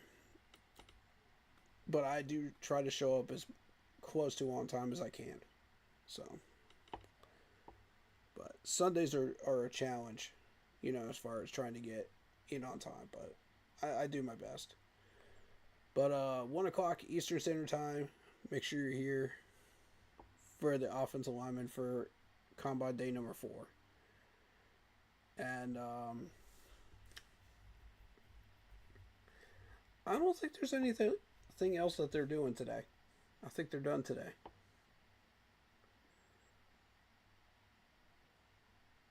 Am I right or wrong about that? Let me know real quick. Because I think they are done.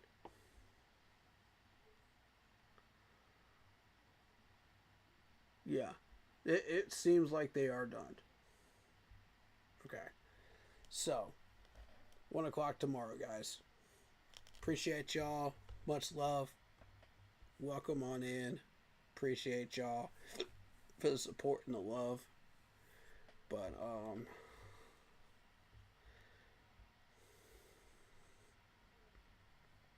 we will catch you guys tomorrow. Stay happy, healthy, and well. And as always, you already know what to do. Keep pounding. Row, row, row. Peace.